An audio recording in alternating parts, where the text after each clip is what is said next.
Down but not out. जी हाँ, कमजोर शुरुआत करने के बाद निचले स्तर से शानदार रिकवरी भारतीय बाजारों में आती हुई और इस रिकवरी को लीड करता हुआ बैंक निफ्टी हर निशान में लौटकर ट्रेड करता हुआ दिख रहा है। बचा है आखिरी 1.5 घंटा और आज है निफ्टी की वायदा कारोबार के हफ्ते की एक्सपायरी। कैसी रहेगी एक्सपायरी, कैसा रहेगा ट्रेड और क्या करे कल की तैयारी, फोकस इसी पर। स्वागत है आप सबका फाइनल ट्रेड में। नमस्कार, मैं हूं अनिल सिंघवी। नमस्कार, मैं हूं दीपांशु भंडारी। तैयार हो जाइए एक्शन के लिए। जबरदस्त रिकवरी बाजार ने दिखाई है। बैंक निफ्टी तो आपको पॉजिटिव टेरिटरी में है, निफ्टी भी बस पॉजिटिव में आ रहा है। ब्रॉडर मार्केट में भी अच्छा एक्शन है। तो क्या करना है इस रिकवरी में और वीकली एक्सपायरी के दिन निफ्टी के लेवल्स कौन से हैं इंपॉर्टेंट, आइए समझेंगे अनिल जी के साथ। पहले तो इस समय की बड़ी बातें बताएं सर। बड़ी बात है दीप यही कि कमजोर शुरुआत करने के बाद बाजार फिसले जरूर, लेकिन फिसले और उसके बाद अहम सपोर्ट लेवल के आसपास आने के बाद वहां से रिकवरी भी आती हुई दिखी है। और वो अहम सपोर्ट लेवल 19,525 19,550 का था। वहां से सुधरकर निफ्टी अब भारी निशान में आने की कोशिश करता हुआ दिख रहा है। 19,650 के आसपास से इस वक्त ट्रेड, अच्छी रिकवरी 100-125 पॉइंट की निचले स्तरों से। और बैंक निफ्टी ने तो रिकवरी और भी कमाल की दिखाई है। लगभग 350 पॉइंट इस वक्त ऊपर है, 43,900 के आसपास इस वक्त नजर आएगा। ऑटो और चुनिंदा एफएमसी शेयरों से बाजार में आता दिख रहा है सपोर्ट, और साथ ही साथ मिड कैप और स्मॉल कैप शेयरों में भी निचले स्तरों से एक अच्छी रिकवरी आपको आती हुई मिलेगी। अच्छा एक्शन वहाँ पे होता दिख रहा है। डाउ फ्यूचर्स ये 100 अंक नीचे है और मजे की बात है कि डाउ फ्यूचर्स की कमजोरी के बावजूद भारतीय बाजार अच्छे रिकवर होते दिख रहे हैं निचले स्तरों से। यूरोप के बाजारों में लेकिन गिरावट का माहौल है, चौतरफा गिरावट वहाँ पर आपको देखने को मिलेगी।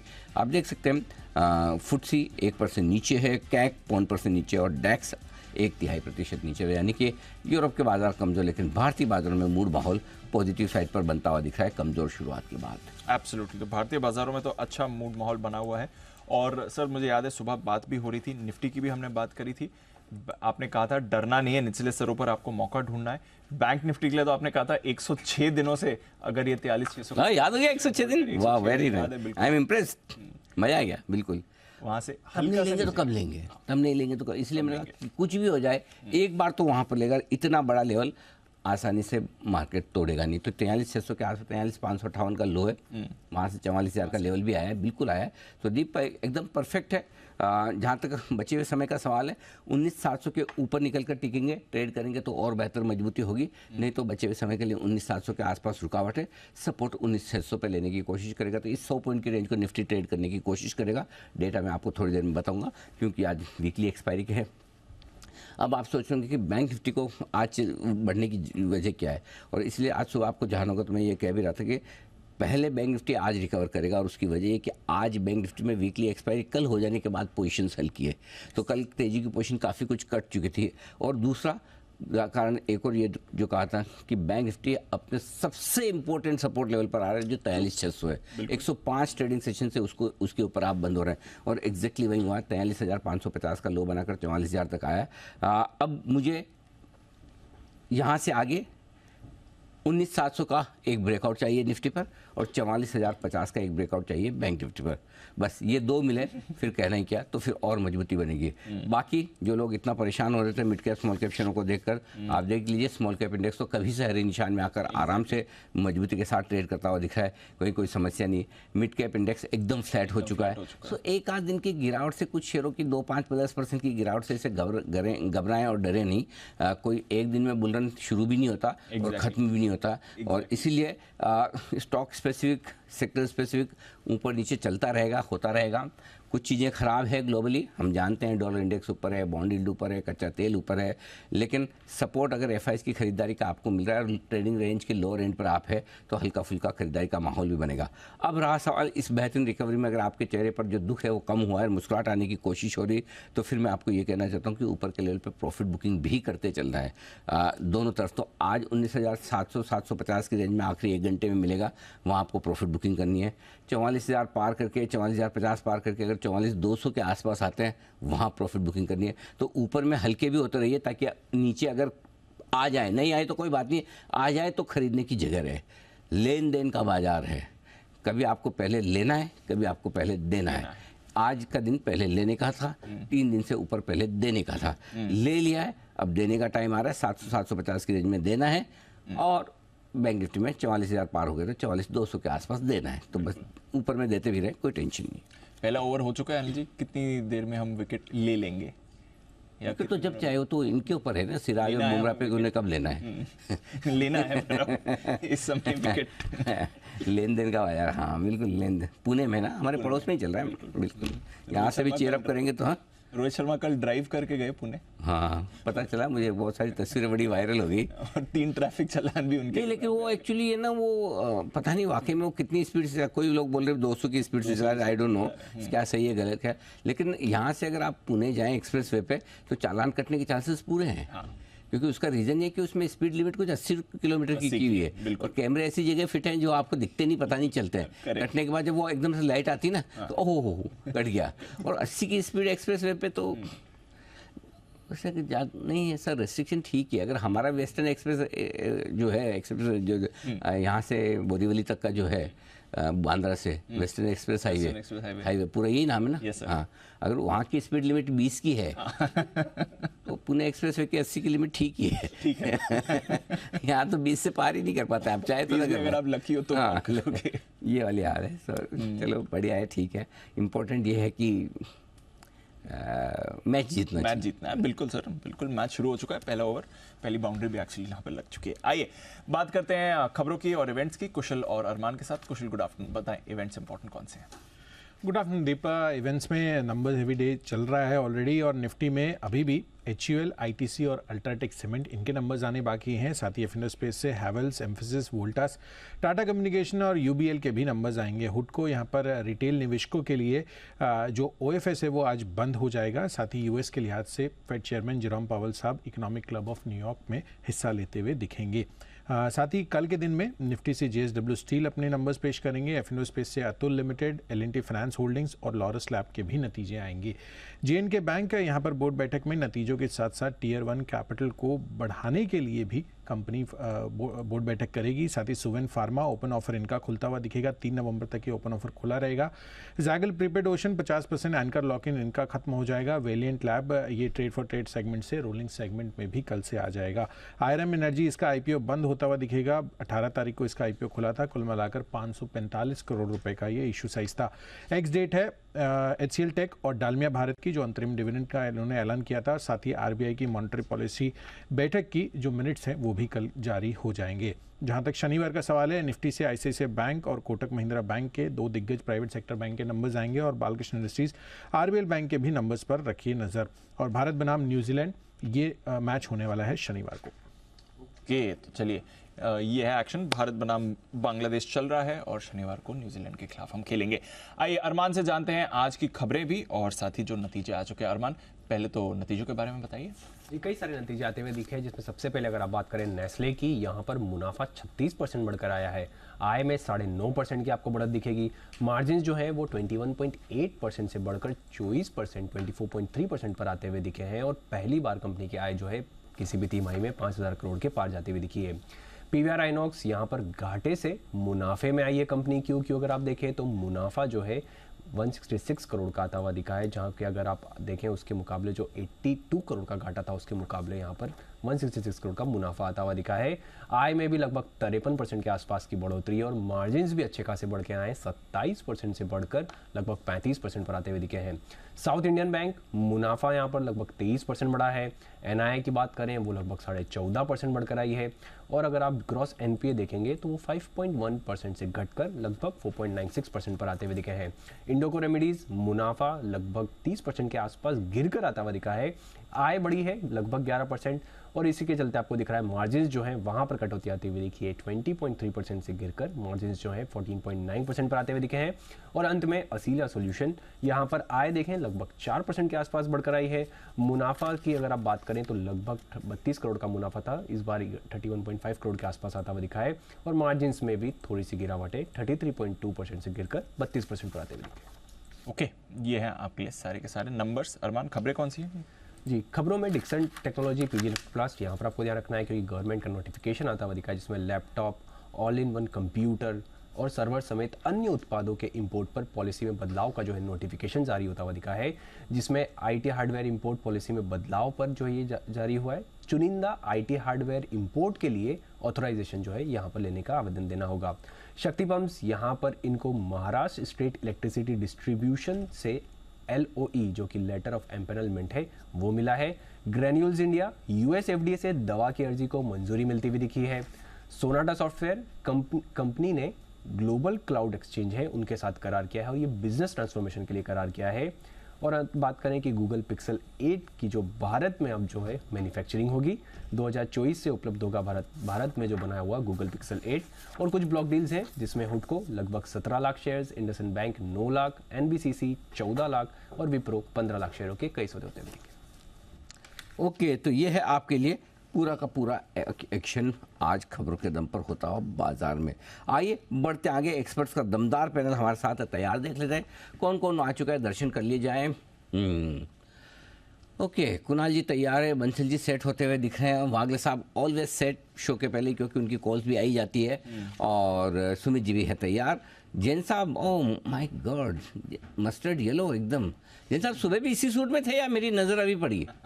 बिल्कुल इसी में था, नजर तो थोड़ा फील तो हुआ अनिल जी कि इतनी मेहनत करके निकाल के पहन के आया, बट मैं बोला कोई बात नहीं, आज दोपहर है, नहीं तो मैं याद दिला देता आपको जेम्स खत्म होने के बाद। आई मिस्ड इट, कोई बात नहीं। जैन साहब के सूट में से जितना कपड़ा बचा, कहाँ हिमांशु जी कहाँ है? जरा हिमांशु जी बोले वो उससे हिमांशु जी की टाई बनी है, देख लीजिए एकदम बिल्कुल। अगर हिमांशु जी की टाई वहाँ फिट कर दी जाए तो सेम कलर हो जाए। और साथ ही साथ मेहुल जी भी आ चुके हैं, आप सबका बहुत बहुत स्वागत है। आइए शुरुआत करते हैं, पहला बिगुल हिमांशु जी के लिए, हिटमैन हिमांशु।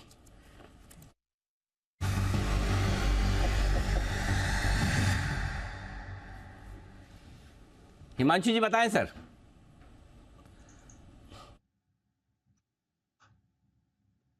बजाज ऑटो के नंबर्स के बाद मुझे लगता है कि पूरे के पूरे ऑटो स्पेस में ही आज काफी अच्छा एक ट्रैक्शन बना हुआ है। और अब जो स्टॉक है जो रडार पर आया है जिसमें अच्छा एक ब्रेकआउट होने की तैयारी है, स्टॉक है टाटा मोटर्स।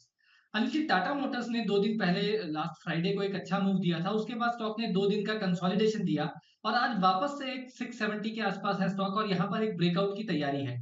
मुझे लगता है टाटा मोटर्स में करंट लेवल्स पे खरीदारी करके चला जा सकता है। 665 रुपए का यहाँ पर एक स्टॉप लॉस मेंटेन करना है और मेरा ऐसा मानना है कि आज और कल तक 685 692 ये 2 टारगेट्स टाटा मोटर्स में नए हाइज बनते हुए नजर आ सकते हैं, तो टाटा मोटर्स में खरीदारी करके चलने की सलाह है। ओके, टाटा मोटर्स यहाँ पर खरीदारी करने की राय आपके लिए आती है। बिगुल मेहुल कोठारी साहब के लिए BTS डबल टी वाला।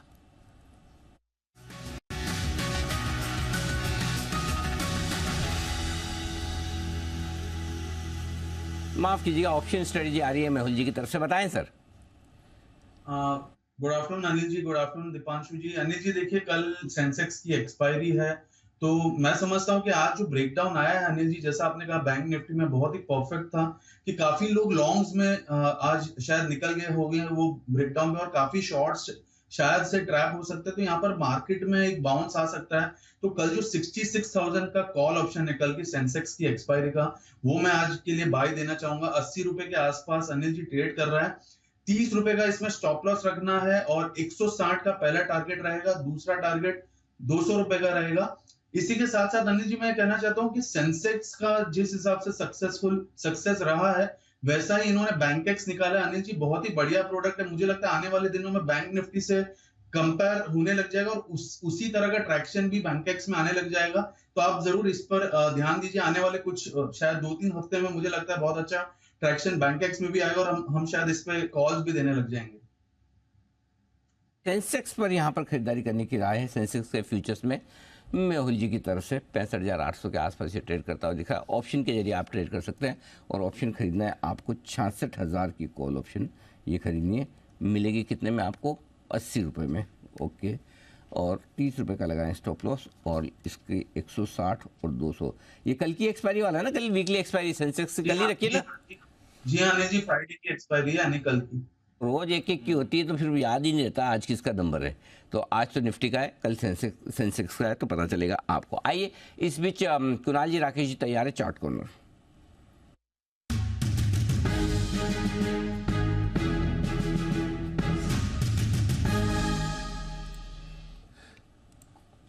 बताएं सर। अनिल जी, अब आपने बताने के लिए बोला है तो चार्ट कॉर्नर से पहले अनिल जी एक थोड़ा सा ओपिनियन मेरा डिफर कर रहा है आपसे, तो वो पहले हाईलाइट कर दूं। हाँ जी अनिल जी, ऐसा नहीं लग रहा अनिल जी, जो आपने बोला अभी जैन साहब के कोट से हिमांशु जी की टाई बनी है, वो अनिल जी कलर डिफरेंट है। अनिल जी जैन साहब के कोट से मुझे लग रहा है कुणाल जी की शर्ट बनी है अनिल जी बचे हुए कपड़े से। जैन साहब की तो जो येलो है वो राजस्थान में अनिल जी जो सैंड वाला होता है ना, कैमल सैंड, उससे मिलता जुलता येलो है। और जो हिमांशु जी का येलो है वो जो मियामी बीच में बीच वेयर पहनते हैं ना लोग, स्विम सूट्स वगैरह, अनिल जी वो वाला येलो। अनिल जी दोनों येलो फर्क है अनिल जी।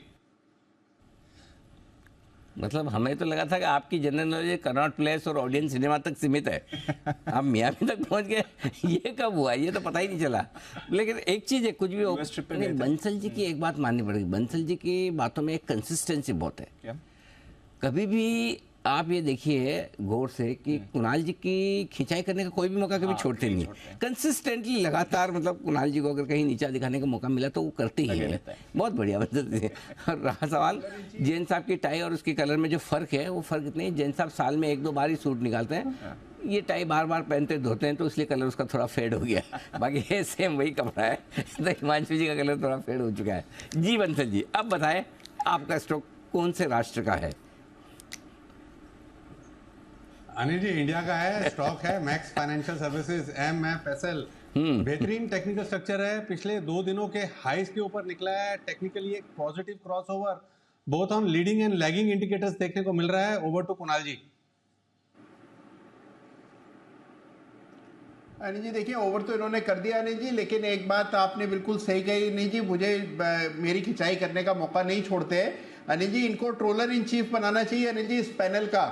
तो पैनल में अनिल जी कई सारे लोग हैं जिनको ट्रोलिंग में बड़ी दिलचस्पी है, और उसमें सबसे आगे है हमारे बंसल जी। अनिल जी आज सवेरे देखिए नेस्ले पर चर्चा कर रहे थे, तो नेस्ले पर भी इन्होंने छोड़ा नहीं, और अनिल जी अब ये कपड़े पर भी नहीं छोड़ रहे। तो अनिल जी खरीदारी की राय, अब मैं बात पूरी कर देता हूँ। मैक्स फाइनेंशियल पर हमारी खरीदारी की राय है। ब्रेकआउट आता हुआ चार्ट पर दिख रहा है, स्टॉक आउट परफॉर्म कर रहा है, हायर बॉटम्स बन रहे हैं इंट्राडे चार्ट पर। 935 रुपए की एक रेजिस्टेंस है वो पार होती हुई दिख रही है। NBFCs में वापस से ताकत आते हुए दिख रही है, तो इन स्तरों पर बाय करके चलने की हमारी राय है। यहाँ पर एक स्टॉप लॉस रखें 932 पर, जो कि ब्रेकआउट का स्तर है। 932 रुपए पर स्टॉप लॉस रखकर खरीदारी करें। पहला टारगेट होगा 962 रुपए का, 962 का, इवेंचुअल टारगेट 985 का। खरीदारी की राय है मैक्स फाइनेंशियल के फ्यूचर्स। 962-985 के टारगेट के लिए मैक्स फाइनेंशियल MFSL में करें खरीदारी। राय कुणाल जी और राकेश जी की तरफ से आज चार्ट कॉर्नर के तौर पर खरीदारी करने की आ गई।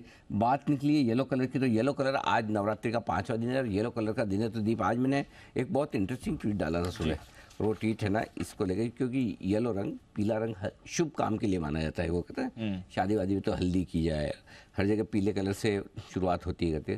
तो मैंने आज यही ट्वीट डाला था और उस पर बहुत अच्छे जवाब भी आए हमारे सारे दर्शकों को। मैंने कहा कि अगर आपने कोई इन्वेस्टमेंट करके, स्टॉक शेयर खरीद के, म्यूचुअल फंड्स में, स्टॉक मार्केट में डायरेक्टली इनडायरेक्टली इन्वेस्ट करके कैसे भी अगर आपने कमाई की है और उस कमाई को आपने किसी अच्छे काम में लगाया है ना, तो ज़रा ट्वीट करके बताइए। थोड़ी पॉजिटिविटी सबको मिलनी चाहिए, इंस्पिरेशन मिलना चाहिए। अगर किसी ने भी कोई अच्छा काम किया, किसी ने किसी को पढ़ाया हो या किसी ने कोई बिजनेस शुरू किया हो, ठीक है, कोई कहीं किसी की मदद की हो, किसी भी तरीके से अगर आपने उसको अच्छे काम में इस्तेमाल किया है, भले खुद के लिए, परिवार वालों के लिए, दोस्तों के लिए, तो प्लीज़ वो लिख के बताइए, ताकि आपके अनुभव से दूसरे लोग भी थोड़े इंस्पायर हो सकें।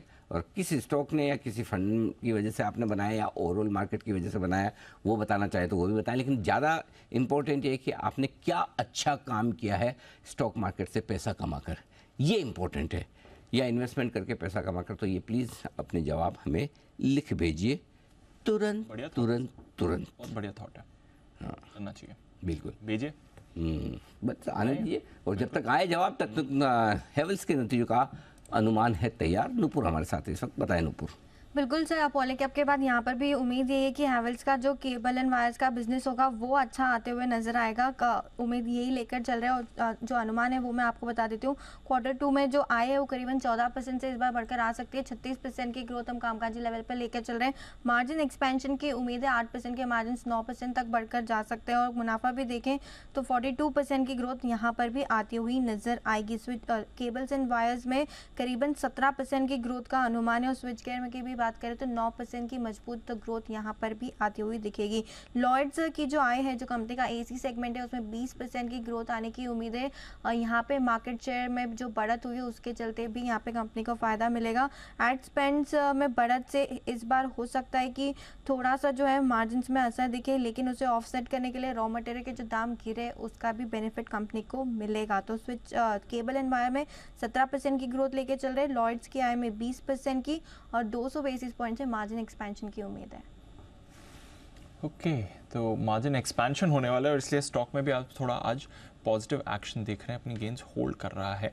पॉलीकैब में भी हमने देखा है आज सुबह थोड़ा अच्छा मूव आया था, कल नतीजों के बाद थोड़ा फिसला था। एक बार पहले हैवेल्स के चार्ट पर राय ले लेते हैं और फिर नुपो से वोल्टास पर भी करनी है बातचीत। हैवेल्स, एक बार मेहुल जी जरा इसका चार्ट देखें, बताएं सर क्या करना है। 1.5% ऊपर सुबह से अपने लेवल्स को इन एंड अराउंड होल्ड ही कर रहा है सर।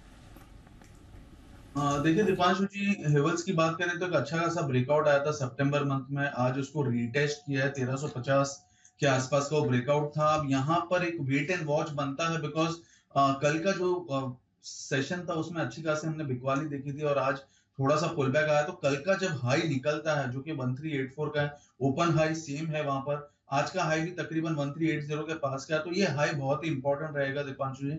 1384 अगर निकलता है तो ये काउंटर फिर से फ्रेश बाइंग जोन में आ जाएगा और 1350 के स्टॉप लॉस हम लगाकर बाय कर सकते हैं। बट यहाँ पर 1384 निकलना बहुत जरूरी है, उसके बाद ही कुछ बाय बनता है। और इसी के साथ एक बिगुल भी है बीटीएस डबल टी का, दीपांशु जी। आइए बिगुल मेहुल जी के लिए बीटीएस डबल टी।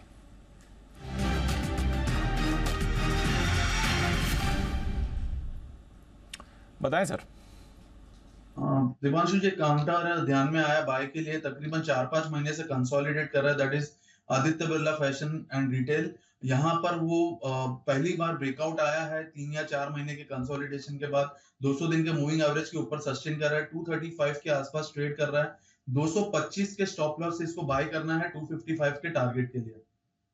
तो 255 के टारगेट के लिए खरीदारी करें एबी फैशन, ये है मेहुल जी की तरफ से राय।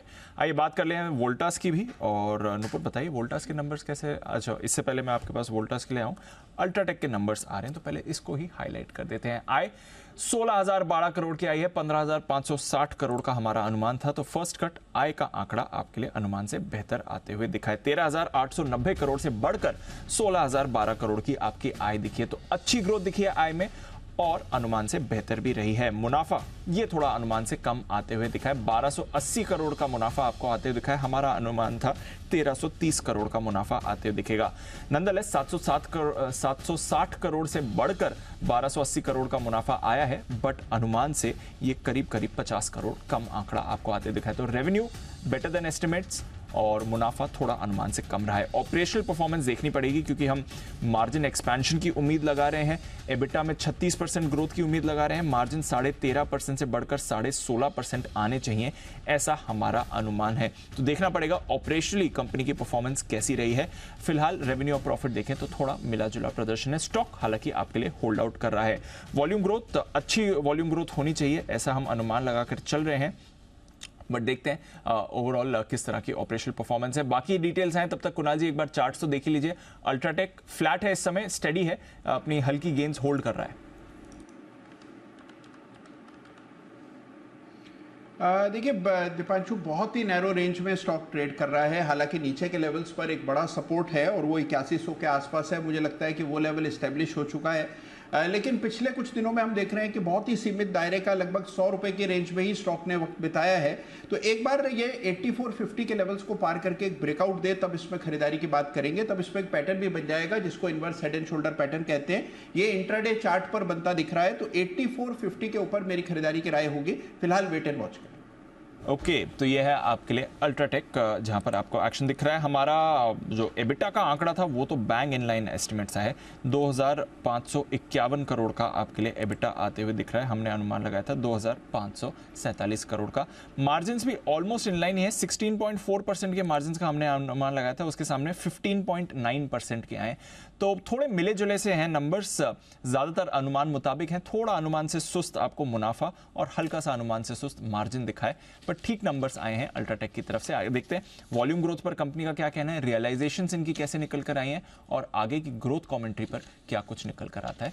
अल्ट्राटेक इस समय एक्शन में। बिल्कुल, तो यह है एक्शन आज के बड़े रिजल्ट का अल्ट्राटेक सीमेंट। आइए बढ़ते हैं आगे और अब आपके लिए वक्त है FII पिक का। फेस्टिव इन्वेस्टमेंट आइडिया दे रही हैं आपको जेएम फाइनेंशियल से सोनी पटनायक।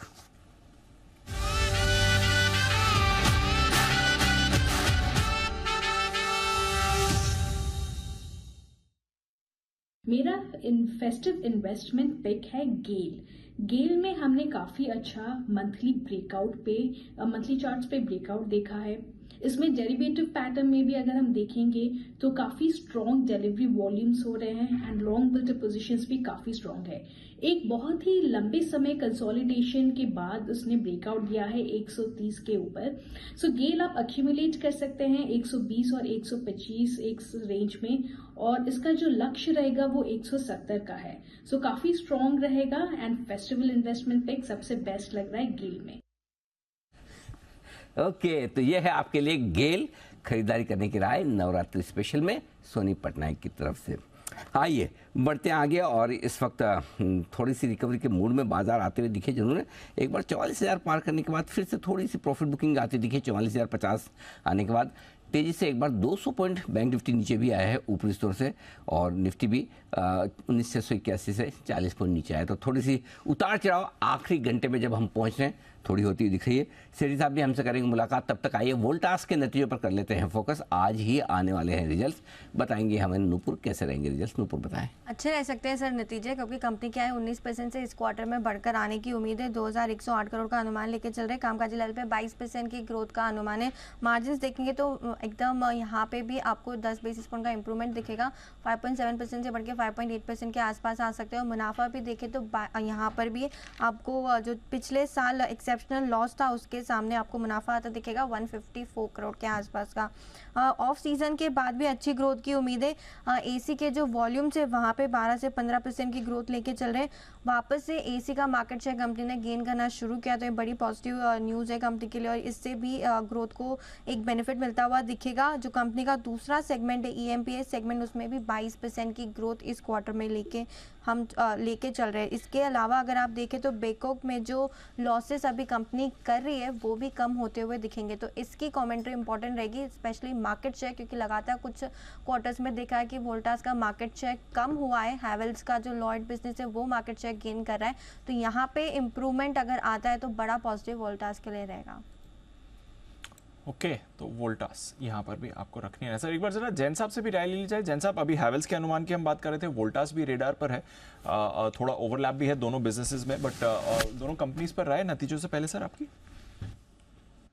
देखिए, वेरी फ्रैंकली मुझे आज पॉलीकैब के भी नतीजे आए, मैंने मैनेजमेंट को सुना, और पॉलीकैब तो मल्टीबैगर हो ही चुका, 800 रुपए के रेंज में स्टॉक रिकमेंड किया, और एक्स्ट्राऑर्डिनरी ग्रोथ दी और एक्स्ट्राऑर्डिनरी रिजल्ट्स, और ओवरऑल जो मैनेजमेंट का जो एग्रेशन है और जो कंजर्वेटिज्म है, दोनों ही एक अच्छा जुडिशियस ब्लेंड है। बट मैं वोल्टास के लिए बहुत ज्यादा बुलिश नहीं रहता हूं, क्योंकि किसी कॉन्ट्रैक्ट्स में है, मिडिल ईस्ट में है, कभी ना कभी वहां पे उनके जियोपॉलिटिकल टेंशंस वाला एरिया है। बट एनीवेज, वोल्टास हो या हैवेल्स हो, मुझे दोनों महंगे लगते हैं सच। हालांकि एफएमईजी सेगमेंट को वैसे हायर वो मिलता है, तो बजाज इलेक्ट्रिकल्स देखिए कैसा आउट परफॉर्म कर ही रहा है, पॉलीकैब है, और मुझे संभाव ऐसा लगता है कि इस सेगमेंट में वोल्टास एक अंडर परफॉर्मर रहा है, और काफी डाउनसाइड इनफैक्ट बहुत ज्यादा तो नहीं है, but anyways I don't think कि इसमें बहुत ज्यादा कोई आगे भी मुझे लगता है कि कोई ट्रैक्शन आएगा। सो आई फील कि बस जिन्होंने लिया हुआ वो होल्ड करके रखे। फ्रेश खरीदारी के लिए तो मैं बोलूंगा कि पॉलीकैब है, और जो दूसरे वायर्स एंड केबल्स वाले स्टॉक्स हमने पहले भी छोटे छोटे स्टॉक्स दिए हुए, प्रिसीजन वायर है, ये सब पे ध्यान दिया जा सकता है। बाकी I am bullish on the segment.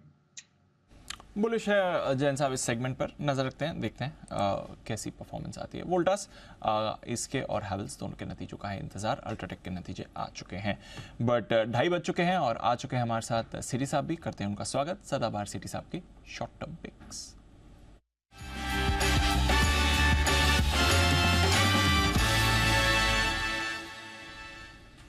City साहब स्वागत है सर, गुड आफ्टरनून। एक्शन में बाजार, बताएं क्या कर रहे हैं इस समय। Good afternoon Deepanshu, good afternoon Anil ji. पहले तो अनिल जी को बधाई देनी है और मुझे भी बधाई लेनी है अनिल जी। आज सुबह के जो स्टॉक्स है कमाल कर रहे हैं। सुबह पिक ऑफ द डे मेरा था बजाज ऑटो, आपका stock of the day Bajaj auto 6% ऊपर, और बाकी के भी दोनों स्टॉक LTI माइंट्री और इंडसइंड बैंक मतलब तीनों स्टॉक बहुत अच्छा कर रहे हैं, तो उसके लिए अनिल जी आपको भी बधाई। बहुत बहुत बधाई। और सारे स्टॉक जबरदस्त रैपिड फायर मोड में एकदम जबरदस्त एक्शन में नतीजों के दम पर। तो सेठी साहब शानदार स्टॉक आपने पिक किए हैं, बहुत ही बढ़िया। बताएं सर अब आज का पहला कैश स्टॉक। बिल्कुल अनिल जी, आज का जो पहला स्टॉक है, आज पहली बार ही मैं तो रिकमेंड करूंगा उसको। स्टॉक का नाम है फिनिक्स मिल्स, जो 1870 के लेवल पे ट्रेड कर रहा है। फिनिक्स एलटीडी, फिनिक्स लिमिटेड के नाम से एनएससी का टिकर है, और इसके बहुत शॉर्ट टर्म के टारगेट्स है 2000 रुपए के, स्टॉप लॉस रखना 1820 रुपए का। भारत का एक लीडिंग डेवलपर और रिटेलर है रिटेल मॉल्स का। करीबन 65 लाख स्क्वायर फीट की रिटेल मॉल स्पेस है इनके पास।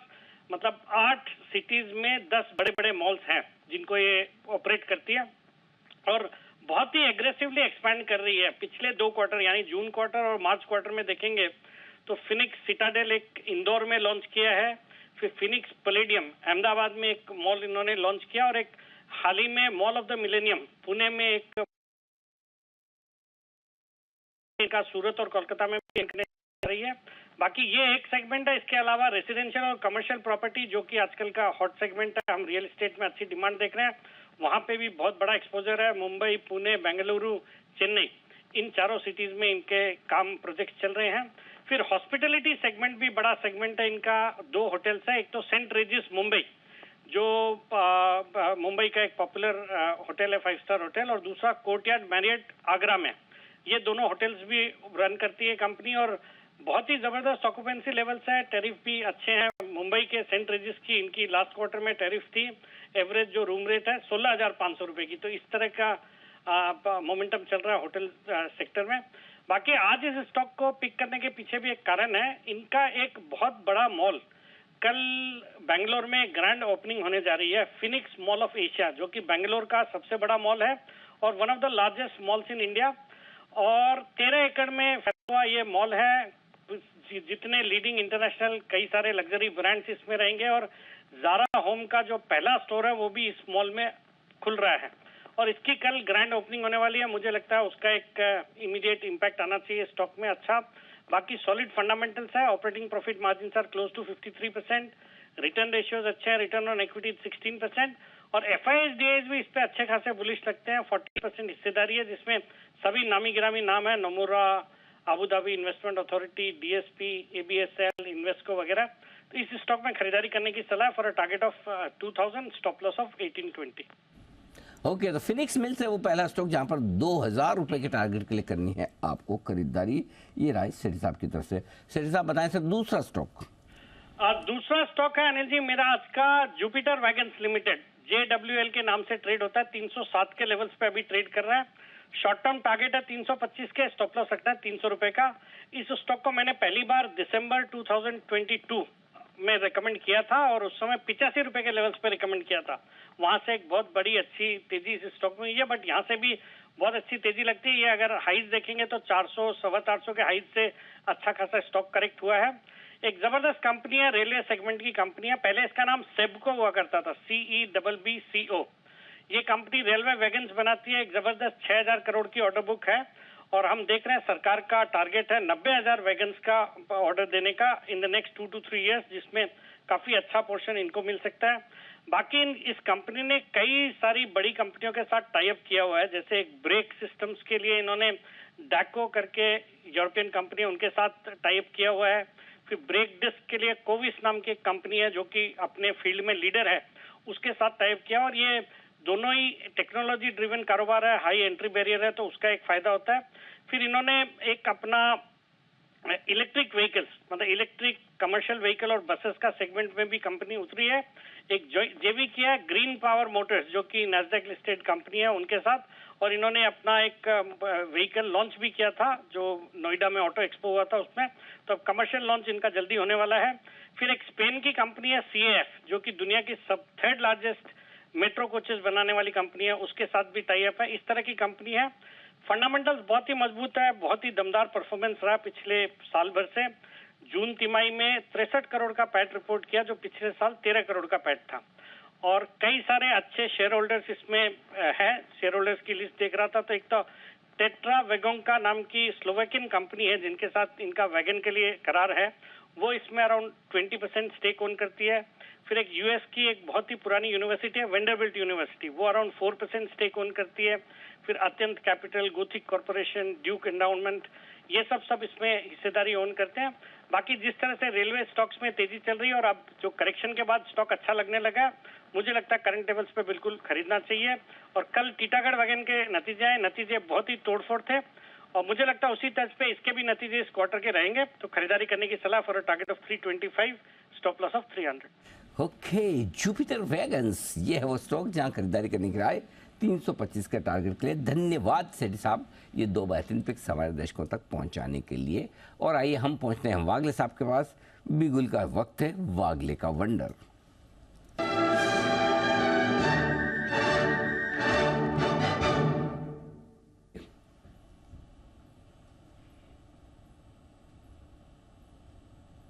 वागले साहब।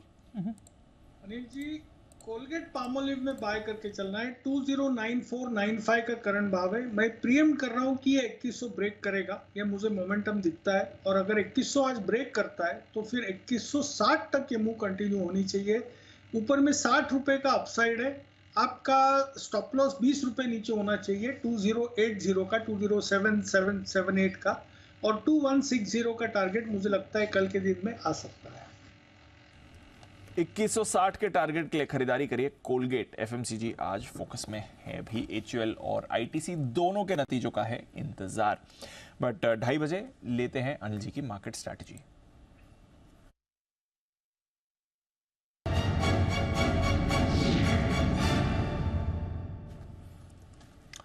सर, थोड़ी कमजोरी है। डाउ फ्यूचर्स इनफैक्ट डेज लो पर ट्रेड कर रहे हैं। हमारे बाजार रिकवर हो चुके हैं। डाउ फ्यूचर्स में ऐसा कुछ संकेत अब तक तो नहीं आया है। 1.5% नीचे है, 40 पॉइंट नीचे नास्डैक फ्यूचर्स है, 15 पॉइंट नीचे आपको एसएनपी फ्यूचर्स भी दिखेंगे। एशिया में भी हमने देखा सर अक्रॉस द बोर्ड गिरावट थी और भारी गिरावट थी। 2% जापान, 2.5% हांगकांग, 0.25% चाइना। बाकी एशिया के मार्केट्स भी 1 से 2% नीचे थे। यूरोप में भी आपको 1 से 1.25% की गिरावट दिख रही है। कच्चे तेल एक अच्छी बात है, $90 के नीचे, बट हमारा रुपया सिर्फ 2 पैसे दूर है रिकॉर्ड लो से। तो कुछ अच्छे कुछ खराब संकेत हैं। क्या करना है इस समय, बताएं सर। देखिए, वैसे तो बाजार अच्छे सपोर्ट लेवल पर पहुंचने के बाद वहां से रिकवरी दे रहे हैं, लेकिन ग्लोबल सपोर्ट नहीं मिल रहा है जिससे कि आप कुछ बड़े लेवल के पार निकल पाएं, जैसे कि 19,700 निफ्टी पर और 44,000 के ऊपर बैंक निफ्टी पर निकल कर टिक पाए। वैसे संकेत नहीं आ रहे। पहले डेटा बता दूं, डेटा क्या कह रहे हैं। डेटा ये कह रहे हैं कि आप 19,600 के नीचे बंद नहीं होंगे, ये इत्मीनान आप रख सकते हैं, क्योंकि 19,600 के पुट ऑप्शन पर 4 करोड़ 60 लाख शेयरों का ओपन इंटरेस्ट है, हाईएस्ट है, वो सपोर्ट का काम करेगा। ऊपर 19,700 के पार निकलकर टिक पाना भी होगा मुश्किल। 3 करोड़ 90 लाख शेयर वहाँ पर हैं, कॉल्स में हाईएस्ट ओपन इंटरेस्ट। तो आप इस 100 पॉइंट की रेंज में पैक हैं इस वक्त। तो ऐसे में क्या सबसे इंपॉर्टेंट लेवल है 19,650। 3 करोड़ 10 लाख शेयर पुट में है, 2 करोड़ 60 लाख शेयर कॉल्स में है। तो ज़्यादातर वक्त शायद बचे हुए समय में इसी 100 पॉइंट की रेंज में निफ्टी निकाल दे। 19,600 के आसपास आए तो लेने का, 19,700 के आसपास आए तो देने का। वैसे संभावना कम है कि इस रेंज को पार करें 3 बजे तक। 3 बजे के बाद तो फिर कोई भी एक्सपायरी का गेम हो सकता है, वो छोड़ दीजिए। तो 3 बजे तक की स्ट्रेटेजी मेरी ये है कि अगर 19,600 के नीचे निकलता है तो 50 पॉइंट और नीचे गिन लीजिए, और 700 के ऊपर निकलता है तो 50 पॉइंट और गिन लीजिए, लेकिन इसकी ज़रूरत पड़ेगी नहीं। ज़्यादा संभावना ये है, डेटा जिस तरह से बने हुए हैं और डाउ फ्यूचर्स को देखते हैं ना आपसे 19,700 पार होगा, और पोजीशन को देखते हैं ना 19,600 टूटेगा। तो इस रेंज में ही आप शांत समाप्ति शायद 19,650 के आसपास देख लें। तो इंडेक्स में बड़ा ट्रेड इस वक्त नहीं बनता, अगर सीधे के किसी एक और पहुंचे तो देखा जाएगा। ठीक है। बैंक निफ्टी 44,000 ऊपर की तरफ सबसे इंपॉर्टेंट लेवल है। 26 लाख शेयरों का ओपन इंटरेस्ट है और 43,500 पर 22 लाख शेयर का। ठीक है, जो रुकावट की जगह है वो दीप है 44,000 के आसपास की, और जो सपोर्ट की जगह है वो 43,600 से 43,800 के आसपास। तो अगर आप बैंक निफ्टी पर एक ट्रेड लेने का मन बना रहे हैं तो 2 टुकड़ों में खरीदिए। एक यहीं पर 43,800 के आसपास 750-800 की रेंज में एक एंट्री यहाँ मारिए, और 43,600 के आसपास आए तो और एंट्री मारिए। सुबह भी आज हमने आपको यही कहा था, इतने सारे खराब संकेतों के बीच में, कि अगर 43,600 आए तो बिना किसी की चिंता किए कुछ भी हो एक बार जरूर लीजिएगा। 44,000 आपका बिकेगा। 44,058 का हाई बना चुका है बैंक निफ्टी, और सिमिलर राय अभी भी यही है। अगर 43,600 क्लोजिंग बेसिस पे बंद नहीं होते आप, तो आप जितने खराब है उतने खराब है, और फ्रेश खराब नहीं हुए। जो हो गया ठीक है। सो 43,600 बंद होगा तो ही आपको शॉर्ट टर्म के लिए मूड और खराब करके पोजीशन कम करना है। सो ऐसे में 43,600 43,800 2 बाय लेवल है आपके लिए। और स्टॉप लॉस 43,500 का रखिए, ऊपर में 44,000 के आसपास आने पर प्रॉफिट बुक करिए। अगर 3 बजे के पहले 44,050 के पार निकले तो 44,125, 200, 250 तक जाएंगे और 43,600, 800 की रेंज में अदरवाइज सपोर्ट ले लेंगे। ये आपके लिए बैंक निफ्टी के डेटा। अंडरस्टूड सर, ठीक है, ये है आपके लिए सारे इंपॉर्टेंट डेटा। आइए, श्रीकांत चौहान साहब भी हमारे साथ जुड़ चुके हैं। सर का करते हैं स्वागत और कुछ स्टॉक्स के बारे में सर से भी बात करेंगे। उससे पहले टाटा कम्युनिकेशन से एक बार इस पर फोकस कर लेते हैं, इसके नंबर्स भी आने वाले हैं। कुशल, बताइए कैसे रह सकते हैं इसकी अर्निंग्स?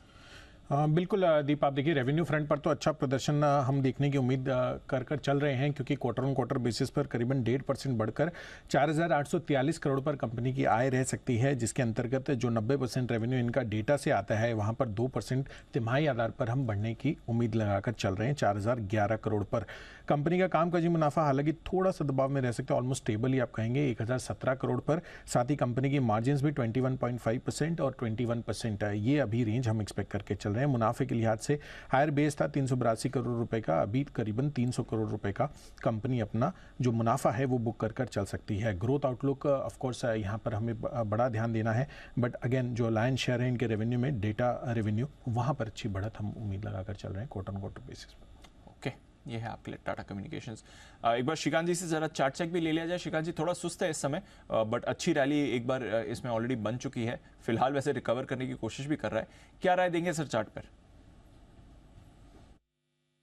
बिल्कुल, तो दीप देखिए, अगर ये स्टॉक के अगर ओवरऑल टेक्निकल फॉर्मेशन को देखें तो इसमें एक करेक्शन आ रहा था और वो करेक्शन समवेयर क्लोज टू 1750 या 1780 के करीब कंप्लीट होना चाहिए, तो उसी लेवल्स के आसपास अभी ये मंडरा रहा है। तो मैं ये कहूंगा कि इन लेवल्स के करीब इसमें एक लॉन्ग की पोजीशंस बिल्कुल बनाए जा सकते हैं, because it's a high beta stock, और करेक्शन के बाद अगर कोई भी रिवर्सल फॉर्मेशन बताए तो मोस्ट ऑफ द टाइम ये स्टॉक एक अच्छी रैली भी देता है।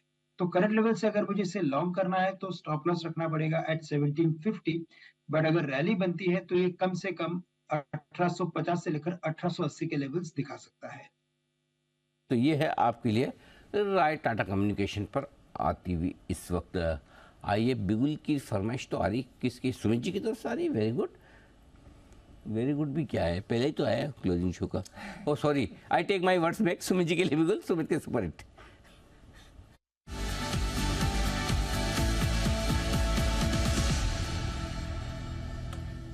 सुमित जी, मैंने सोचा कि वो जो वेरी गुड वाले शब्द मैंने वापस ले लिए थे, मैं वापस से आपको दे रहा हूँ आपका उत्साह बढ़ाने के लिए। Very good Sumit ji. बताइए। धन्यवाद अनिल जी। अनिल जी, पहला बिगुल है 45 मिनट के बाद। हाँ, क्या अनिल जी कुछ खास मोमेंटम मिल नहीं रहा है, तो मैंने कहा जब कोई मोमेंटम मिले तभी देंगे, वरना आराम से सबको देखेंगे। बहुत बढ़िया। किस किस को देखा आपने और क्या क्या देखा? अनिल जी, बस शुरू से शो स्टार्ट हुआ तब से देख रहा हूँ, मस्टर्ड कलर, टाई, हाँ। फिर कुणाल जी, फिर बंसल जी बीच में, फिर वागले जी, तो पूरा मेरा एकदम फुल फोकस था सबकी बातों के ऊपर। देख लो, ये हाल है। देखो सुमित जी का, सुमित जी ने हिमांशु जी का टाटा मोटर्स नहीं देखा, मेहुल का सेंसेक्स नहीं देखा, कुणाल जी राकेश जी का MFSL नहीं देखा, सेठी साहब के दोनों स्टॉक नहीं देखे, वागले साहब का कोलगेट नहीं देखा। देखा तो सिर्फ मस्टर्ड कलर का सूट, कुणाल जी का शर्ट का कलर गजब है। सुमित जी बिल्कुल एकदम, आप अभी भी बिल्कुल वो स्कूल वाले बच्चे की तरह एकदम बिल्कुल परफेक्ट जा रहे हैं। जी सर, बताएं। अनिल जी, मार्केट में कुछ मोमेंट है नहीं, मैंने कहा कॉल देख के क्या करना है। हाँ, पढ़ाई के अलावा सब जगह ध्यान है। जी बताइए। अनिल जी, बाय का स्टॉक अभी रडार पे है। स्टॉक का अभी भाव चल रहा है 58 रुपए 10 पैसे। 58.10 का अभी भाव है। स्टॉक का नाम है DCW। DCW के अंदर मोमेंटम बिल्डअप हो रहा है, एक स्ट्रॉन्ग ग्रीन कैंडल फॉर्म हो रही है, कल का हाई ब्रेक कर रहा है, स्टॉक तेजी के ट्रेंड के अंदर में है और स्टॉक के अंदर बीच में छोटी छोटी गिरावट आती है और उसके बाद वापस से अपवर्ड मूव रिज्यूम होता है। DCW में यहाँ पे CMP पे खरीदारी करें, एक अच्छा जंप ऊपर की तरफ का देखने को मिलना चाहिए। 55 रुपया 54 रुपया ये स्टॉक का नीचे में सपोर्ट निकल के आ रहा है, तो 55 रुपया इसके अंदर नीचे में स्टॉप लॉस लगाना है, यहाँ पे खरीदारी करना है। ऊपर में जो इमीडिएट पहला टारगेट बनेगा वो 62 रुपए का, 62 का लेवल टूटने पे 65 रुपए तक के लेवल DCW में देखने को मिल सकते हैं। तो 55 के स्टॉप लॉस से खरीदारी करें 62 और 65 के टारगेट्स के लिए। ओके, DCW यहाँ पर खरीदारी करने की राय आती हुई दिख रही है इस वक्त। और इस बीच दीप, रामकृष्ण फोर्जिंग के रिजल्ट आ रहे हैं, बताएं। मुनाफे में अच्छी ग्रोथ अनिल जी आते हुए दिखी है रामकृष्ण फोर्जिंग के। हालांकि स्टॉक इस समय थोड़ा नेगेटिव रिएक्शन दे रहा है, इनका थोड़ा मुनाफा बढ़कर आया। आई थिंक 82 करोड़ का इनका मुनाफा आपको आते हुए दिख रहा है 67 करोड़ के सामने। तो मुनाफे में तो आपको डिसेंट ग्रोथ आती हुई दिखी है। टॉप लाइन पर भी नजर डालते हैं किस तरह की परफॉर्मेंस रही है रामकृष्ण फोर्जिंग की तरफ से। आय यहाँ पर 824 करोड़ से बढ़कर 986 करोड़ की, 854 करोड़ माफ कीजिए, 854 करोड़ से बढ़कर 986 करोड़ की आती हुई दिखी है। तो परफॉर्मेंस तो जी स्टडी दिख रही है, दोनों प्रॉफिट और रेवेन्यू ग्रोथ आपको ठीक ठाक आती हुई दिखी है। देखते हैं ऑपरेशनल बेसिस पर इनका कैसी परफॉर्मेंस रही है, मार्जिन्स और एबिटा फ्रंट पर भी। स्टॉक वैसे एक बार थोड़ा एक्शन में आपको बीच में दिखा भी था, बट फिलहाल कुणाल जी नंबर्स के बाद थोड़ा नेगेटिव रिएक्शन दे रहा है, अब ऑलमोस्ट 2.5% का कट आ चुका है। जरा एक बार देखें रामकृष्ण फोर्जिंग के चार्ट सर। देखिए काफ़ी समय से हम देख रहे हैं दीपांशु, एक सीमित दायरे में कंसोलिडेशन यहाँ चल रहा है और 50 days moving average daily charts पर अगर आप डालें तो बिल्कुल उसके किनारे किनारे ये स्टॉक अभी फिलहाल कंसोलिडेट कर रहा है। तो मुझे लगता है कि जैसे देखिए इसमें जिस तरह का चार्ट स्ट्रक्चर बना हुआ है 640 के नीचे अगर स्टॉक फिसलता है तब कोई चिंता करनी चाहिए। जिनके पास पोजीशन है 640 रुपये का एक स्टॉप लॉस रखें, फिलहाल बने रहे। मुझे लगता है स्टॉक अपना समय लेगा और वापस आपको इसमें ट्रेंड रिज्यूम होता हुआ नजर आएगा, लेकिन फिलहाल के लिए 640 का स्टॉप लॉस रखकर होल्ड करने की राय। ऑपरेशनली मार्जिन्स में थोड़ी गिरावट आई थिंक, इसलिए आप स्टॉक पर नेगेटिव रिएक्शन आते हुए दिख रहे हैं। 21.2% से मार्जिन्स घटकर 20.1% आए हैं। एबिटा इनका 13% बढ़कर आया है, तो एबिटा 13% बढ़ा है बट मार्जिन्स गिरकर आए हैं। आई थिंक उस पर ज़्यादा रिएक्शन है। 19% की रेवेन्यू ग्रोथ है, 22% की मुनाफे की ग्रोथ है, वहाँ पर ग्रोथ स्टडी है बट मार्जिन्स श्रिंक होकर आए हैं रामकृष्ण फोर्जिंग के। आपके लिए इस पे रखिए नज़र है मैस्टेक पर भी, इसके भी नंबर्स आ चुके हैं, एक बार इसको भी हाईलाइट कर देते हैं। यहाँ पर आय में आपने अच्छी ग्रोथ देखी, आई थिंक ऑलमोस्ट 5.5% की तिमाही दर तिमाही ग्रोथ मैस्टेक की आय में आपको आती हुई दिख रही है, तो वहाँ से तो आंकड़ा ग्रोथ का ठीक ही आया है, बट मुनाफे में आपने कटौती देखी है, वो एक प्रेशर पॉइंट बन सकता है। 70 करोड़ का मुनाफा गिरकर 63 करोड़ आया, इसलिए I think Mastek negative reaction भी इस समय दे रहा है। तिमाही दर तिमाही बेसिस पर आय करीब 5.5% बढ़कर आई है, बट मुनाफे में आपने गिरावट देखी है, उसका इम्पैक्ट दिख रहा है मैस्टेक पर भी। तो चलिए नंबर्स का रिएक्शन आपको आ रहा है थिक एंड फास्ट, कई सारे मिड कैप्स के नंबर्स आ रहे हैं, ऑफ कोर्स कुछ बड़े लार्ज कैप्स के नंबर्स का भी है इंतजार। बात कर लेते हैं मैस्टेक की, अभी हमने बात करी, बट एम्फेसिस इसके नंबर्स कैसे रहेंगे कुशल बताइए। बाकी आईटी के नंबर्स तो हमने देखा है, दोनों तरफ के अब नंबर्स आ रहे हैं, मिड कैप्स की थोड़ी बेटर परफॉर्मेंस रही नंबर्स के लिहाज से, एम्फेसिस भी क्या ये ट्रेंड बरकरार रखेगा? बिल्कुल दीपा, एम्फेसिस से भी सिमिलर एक्सपेक्टेशंस है। जिस तरह से LTI माइंट्री के बड़े यहाँ पर बड़े अच्छे नंबर्स आते हुए दिखे, उसके मुकाबले एम्फेसिस भी रिलेटिवली अच्छा परफॉर्म कर सकता है। 40.5 करोड़ डॉलर्स पर कंपनी अपना रेवेन्यू पोस्ट कर सकती है। 1.8% की ग्रोथ हम यहाँ पर एक्सपेक्ट कर चल रहे हैं। कॉन्स्टेंट करेंसी टर्म्स में भी 1.7% की बढ़त क्वार्टर ऑन क्वार्टर बेसिस पर एक्सपेक्टेड है। कामकाजी मुनाफा करीबन 2.25% बढ़कर 510 करोड़ और साथ ही मार्जिन 15.3% पर स्टेबल रह सकती है। मुनाफे के लिहाज से करीबन 2.5% की बढ़त के साथ 405 करोड़ पर हम अनुमान लगाकर चल रहे हैं। और साथ ही आपको ये भी देखना है कि यहाँ पर जो बिजनेसेस है इनके वहाँ पर किस तरह का आगे चलकर आउटलुक है, खासकर मॉर्गेज बिजनेस और जो नई डील विंस कंपनी करती हुई आ रही है उसको लेकर आगे के लिए क्या आउटलुक रहता है, इन सभी बातों पर आपको ध्यान देना। ओके, तो ये है आपके लिए अनुमान। एम्फेसिस के नतीजों से पहले देखते हैं किस तरह के रिजल्ट्स आज आपको देखने को मिलेंगे। एम्फेसिस के आईटी कंपनी में आज थोड़ी सी रिकवरी आती दिखी, अच्छे नतीजों के पर बड़े लंबे समय बाद थोड़ा सा एक्शन बेहतर होता हुआ दिखा है। बिल्कुल सर। जैन साहब, जो FNO वाले तो छोड़ दें, इसके अलावा हटके कोई आईटी स्टॉक आपको पसंद आ रहा है? आईटी स्टॉक्स पसंद है अनिल जी, और ये जो मिड कैप आईटी स्टॉक्स है ये बढ़िया कर रहे हैं। आज जो बड़े वाले स्टॉक्स ठीक है, LTIM has out perform, Mastek ठीक लगता है वैल्यूएशंस के लिहाज से, एम्फेसिस भी ठीक है। फिर हमने नीचे के स्टॉक्स तो देखिए, डेटामैटिक्स एक जबरदस्त परफॉर्मर रहा है, आर्ट सिस्टम्स है, Zensar technologies, slip of tongue, sorry Anil ji. तो ऐसे देखिए मिड कैप आईटी स्टॉक्स तो बढ़िया कर ही रहे हैं।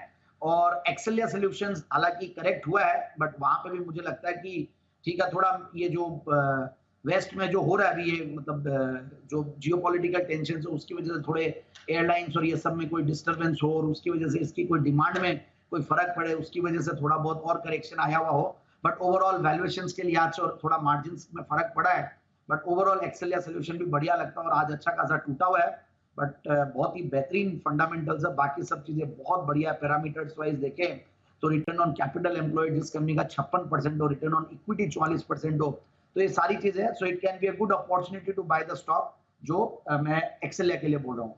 सो ओवरऑल इवन सास्केन टेक्नोलॉजीज, बहुत सारे mid cap IT stocks actually में जबरदस्त आउट परफॉर्म किया है।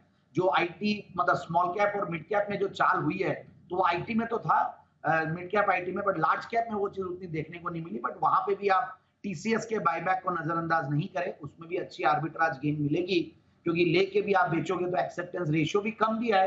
तो भी हमारे रेगुलेटर ने इतना बढ़िया सिस्टम कर दिया, बहुत फास्ट अब बायबैक का प्रोसेस भी होने लग गया, जैसे आईपीओ का 3 दिन होने लग गया, बायबैक में भी पैसा रिटर्न जल्दी आ जाता है। तो एक तरीके से वहां पे रिटर्न बहुत बढ़िया बैठ जाएगा, return on time invested and money invested पूरा।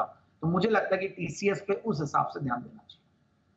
ओके, तो टीसीएस पे आर्बिट्राज की अच्छी अपॉर्चुनिटी है। ये आपके लिए आईटी शेयर पर आया। एम्फेसिस की बात हो रही थी, श्रीकांत जी एम्फेसिस के चार्ट्स आपको देखने, राय आपको देनी है, बताएं सर, रिजल्ट्स के पहले कोई एक्शन किया जाए या जाने दे, छोड़ दे? देखिए, अगर इसके टेक्निकल पैटर्न को देखें तो वैसे तो पैटर्न वीक लग रहा है और लगातार इसने लोअर टॉप लोअर बॉटम की सीरीज बना के रखी है। और इस बार के अगर आप नंबर्स देखें तो वैसे देखा जाए तो काफी सरप्राइजेस भी कई बार आए हैं। तो मुझे लगता है कि करंट लेवल से बिल्कुल इसे एक बार रिजल्ट के बाद इसे या तो लॉन्ग करने की कोशिश करें या तो शॉर्ट करने की कोशिश करें। करंट लेवल से गिर भी चुका है काफी, तो करंट लेवल से शॉर्ट करना भी उतना एडवाइजेबल नहीं है। और जो इंपॉर्टेंट सपोर्ट्स निकल के आ रहे हैं वो आ रहे हैं तकरीबन 2100 के करीब, और अभी भाव चल रहा है 2250, तो काफी बड़ा गैप है। तो करंट लेवल से मुझे लगता है कि इसे छोड़ देना चाहिए। छोड़ दें, फिलहाल कुछ न करें, ये आपके लिए होगा बेहतर। आइए, श्रीकांत जी ही अपनी तरफ से एक पिक देने को भी तैयार हैं। आइए उनके लिए एक बिगुल बीटीएस डबल टी का।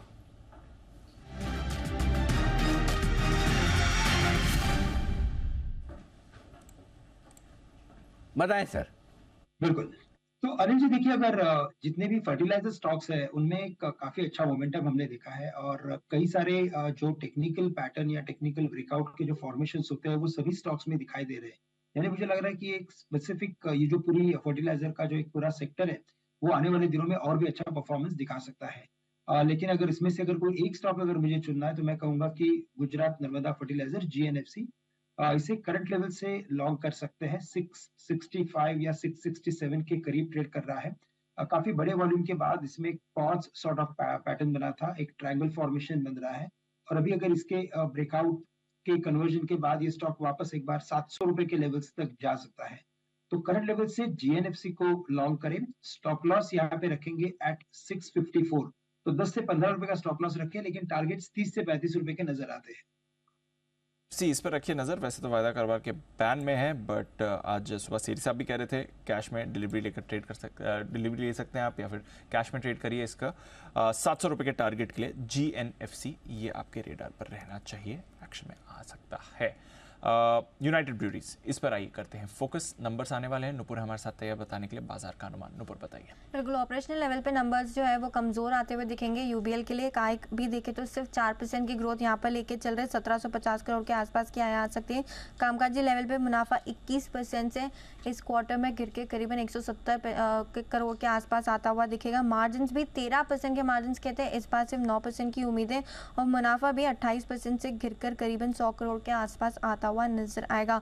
वॉल्यूम देखें तो हालांकि यहाँ पे 3% की बढ़त की उम्मीद है, लेकिन जो रॉ मटेरियल है इस कंपनी के लिए ग्लास और बाले, वो उनके प्राइसेस अभी भी ऊपर के तरफ है, जिसके चलते मार्जिन और ऑपरेशनल परफॉर्मेंस जो है वो दबाव में रहने वाली है। इसके अलावा एम्प्लॉय बेनिफिट एक्सपेंसेस और अदर एक्सपेंसेस में भी इस बार बढ़त होगी, जिसका इम्पैक्ट ऑपरेशनल लेवल पे रहने वाला है। तो यूबीएल के लिए रॉ मटेरियल का कंसर्न है और अदर एक्सपेंसेस का कंसर्न है, जिसके चलते ऑपरेशनल परफॉर्मेंस कमजोर आने की उम्मीद है। ऑपरेशनली कमजोर रह सकता है UBL, यूनाइटेड ब्रूअरीज, इस पर रखेंगे नजर। बंसल जी, एक बार जरा चार्ट्स भी देखें यूनाइटेड ब्रूअरीज के सर।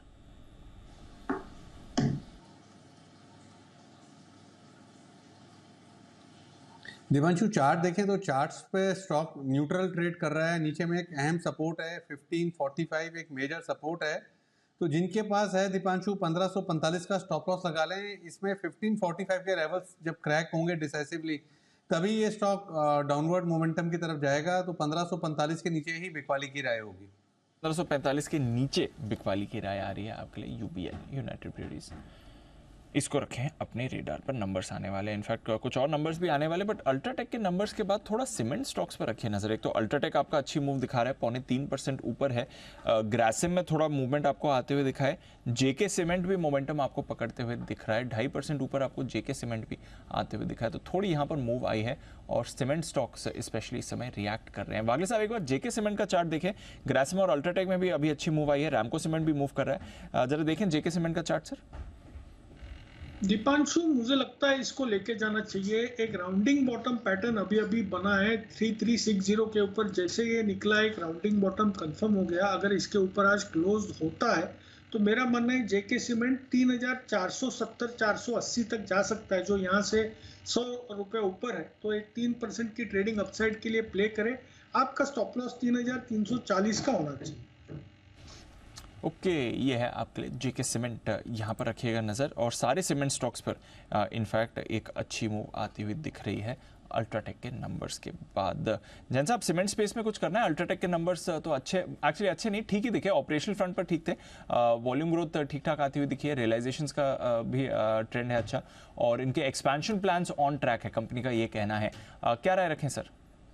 नहीं, बिल्कुल I am bullish on the cement stocks. मतलब आप देखिए, थोड़ी देर पहले जब अल्ट्राटेक की बात हो रही थी तो मैंने मेरा आंसर प्रिपेयर किया था, मुझे लगा टॉस होगा क्वेश्चन। तो देखिए, रियल एस्टेट की डिमांड है, इंफ्रा की डिमांड है, स्ट्रेंथनिंग रिटेल प्राइसेस है।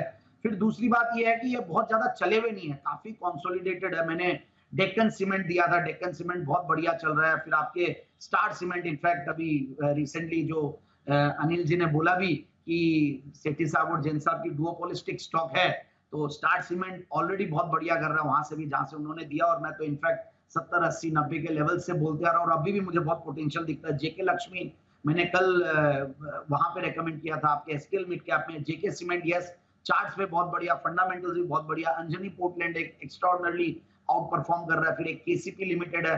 तो सारे सीमेंट स्टॉक्स में अच्छी रुझान है, और बल्कि एसीसी और अंबुजा भी चार्ट्स पे बहुत बढ़िया, क्योंकि फ्यूचर का स्टॉक है।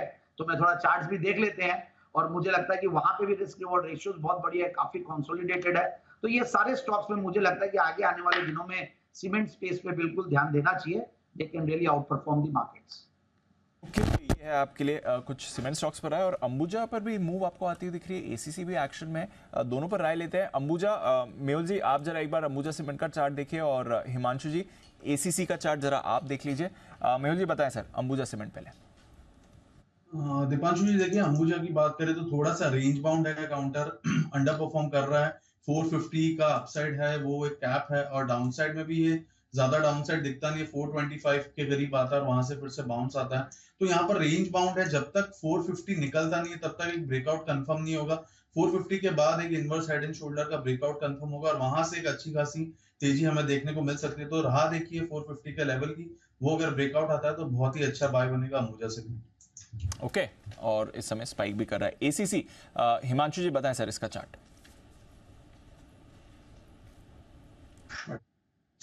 ब्रॉडली एक ऑब्जर्वेशन ये है कि पिछले लगभग 15-20 मिनटों में अक्रॉस द बोर्ड काफी अच्छी शॉर्ट कवरिंग सीमेंट स्टॉक्स में देखने को मिल रही है।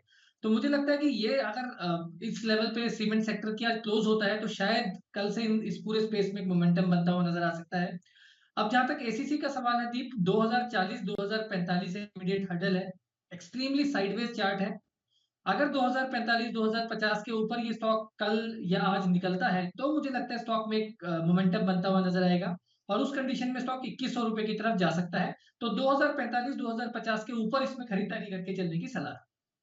2045-2050 के ऊपर जब जाए तब खरीदारी करके चलें, बट एसीसी अंबुजा दोनों को अपने रेडार पर रखें। स्टॉक्स स्पाइक करके डेज हाई पर आ रहे हैं, पूरा सीमेंट बास्केट ही इस समय एक्शन में है। आइए सुमित जी के पास चलते हैं, सुमित के सुपर हिट के लिए।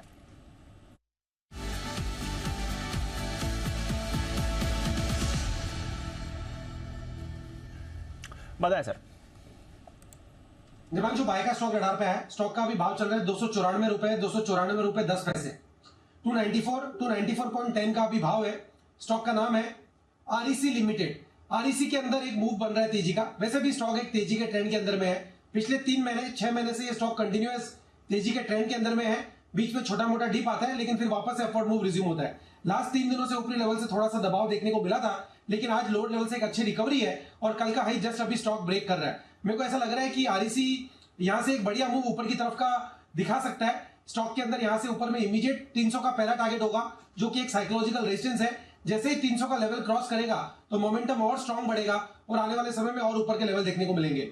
नीचे के अंदर इसका जो सपोर्ट है 289 290 के पास है, तो 289 का स्टॉप लॉस लगा के आरईसी में यहाँ पे सीएमपी पे खरीदारी करके चलने का सलाह रहेगा।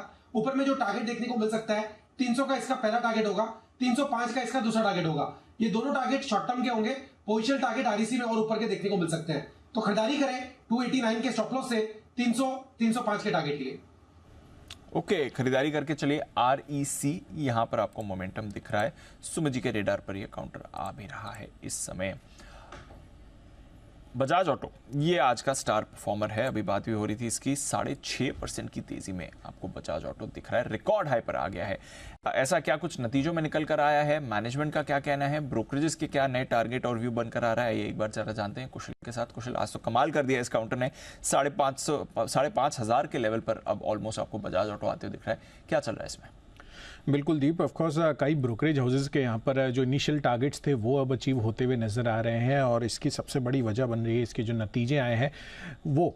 और इनफैक्ट नतीजों के लिहाज से आप देखिए, सबसे इंटरेस्टिंग बात तो इसमें ये हो रही है कि पहली बार 2000 करोड़ के पार इनका एबिटा जाता हुआ नजर आ रहा है, यानी कि ऑपरेटिंग मुनाफा 2000 करोड़ के पार हो गया है। इसके पहले अगर आप पिछले 4 क्वार्टर्स में भी देखें तो Q3 FY23 में 1777 करोड़ का ये आंकड़ा था, और अब देखिए धीरे धीरे जो बढ़त बनाई है इसने, उससे कॉन्फिडेंस निवेशकों का काफ़ी हद तक बढ़ता हुआ नजर आया है। और इतनी तेज़ी होने के बावजूद भी यहाँ पर और फर्दर तेज़ी के लिए ये काउंटर तैयार हो रहा है। बेहतरीन रियलाइजेशंस हैं सबसे पहले तो, और साथ ही कंपनी के लिहाज से जो प्रीमियम पोर्टफोलियो सेगमेंट है इनका, वो लगातार आउट परफॉर्म करता हुआ दिख रहा है इनके कॉम्पिटिटर्स को, और इसी वजह से यहाँ पर इतनी बढ़िया तेज़ी बन रही है। ऑफकोर्स मैनेजमेंट से हमने बात भी की थी आज सुबह, और जो आगे के लिए जो इनका आउटलुक है, नवंबर से ट्रायम्फ के एक्सपोर्ट्स की ये शुरुआत करने वाले हैं। जो ट्रायम्फ और बजाज ऑटो ने मिलकर जो प्रोडक्शन यहाँ पर शुरू किया है उसकी एक्सपोर्ट्स भी शुरू हो जाएंगी, तो बेहतर रियलाइजेशंस एक्सपोर्ट फ्रंट पर और फर्दर आपको आगे चलकर होती हुई दिख सकती है। यही नहीं, त्योहारी सीजन में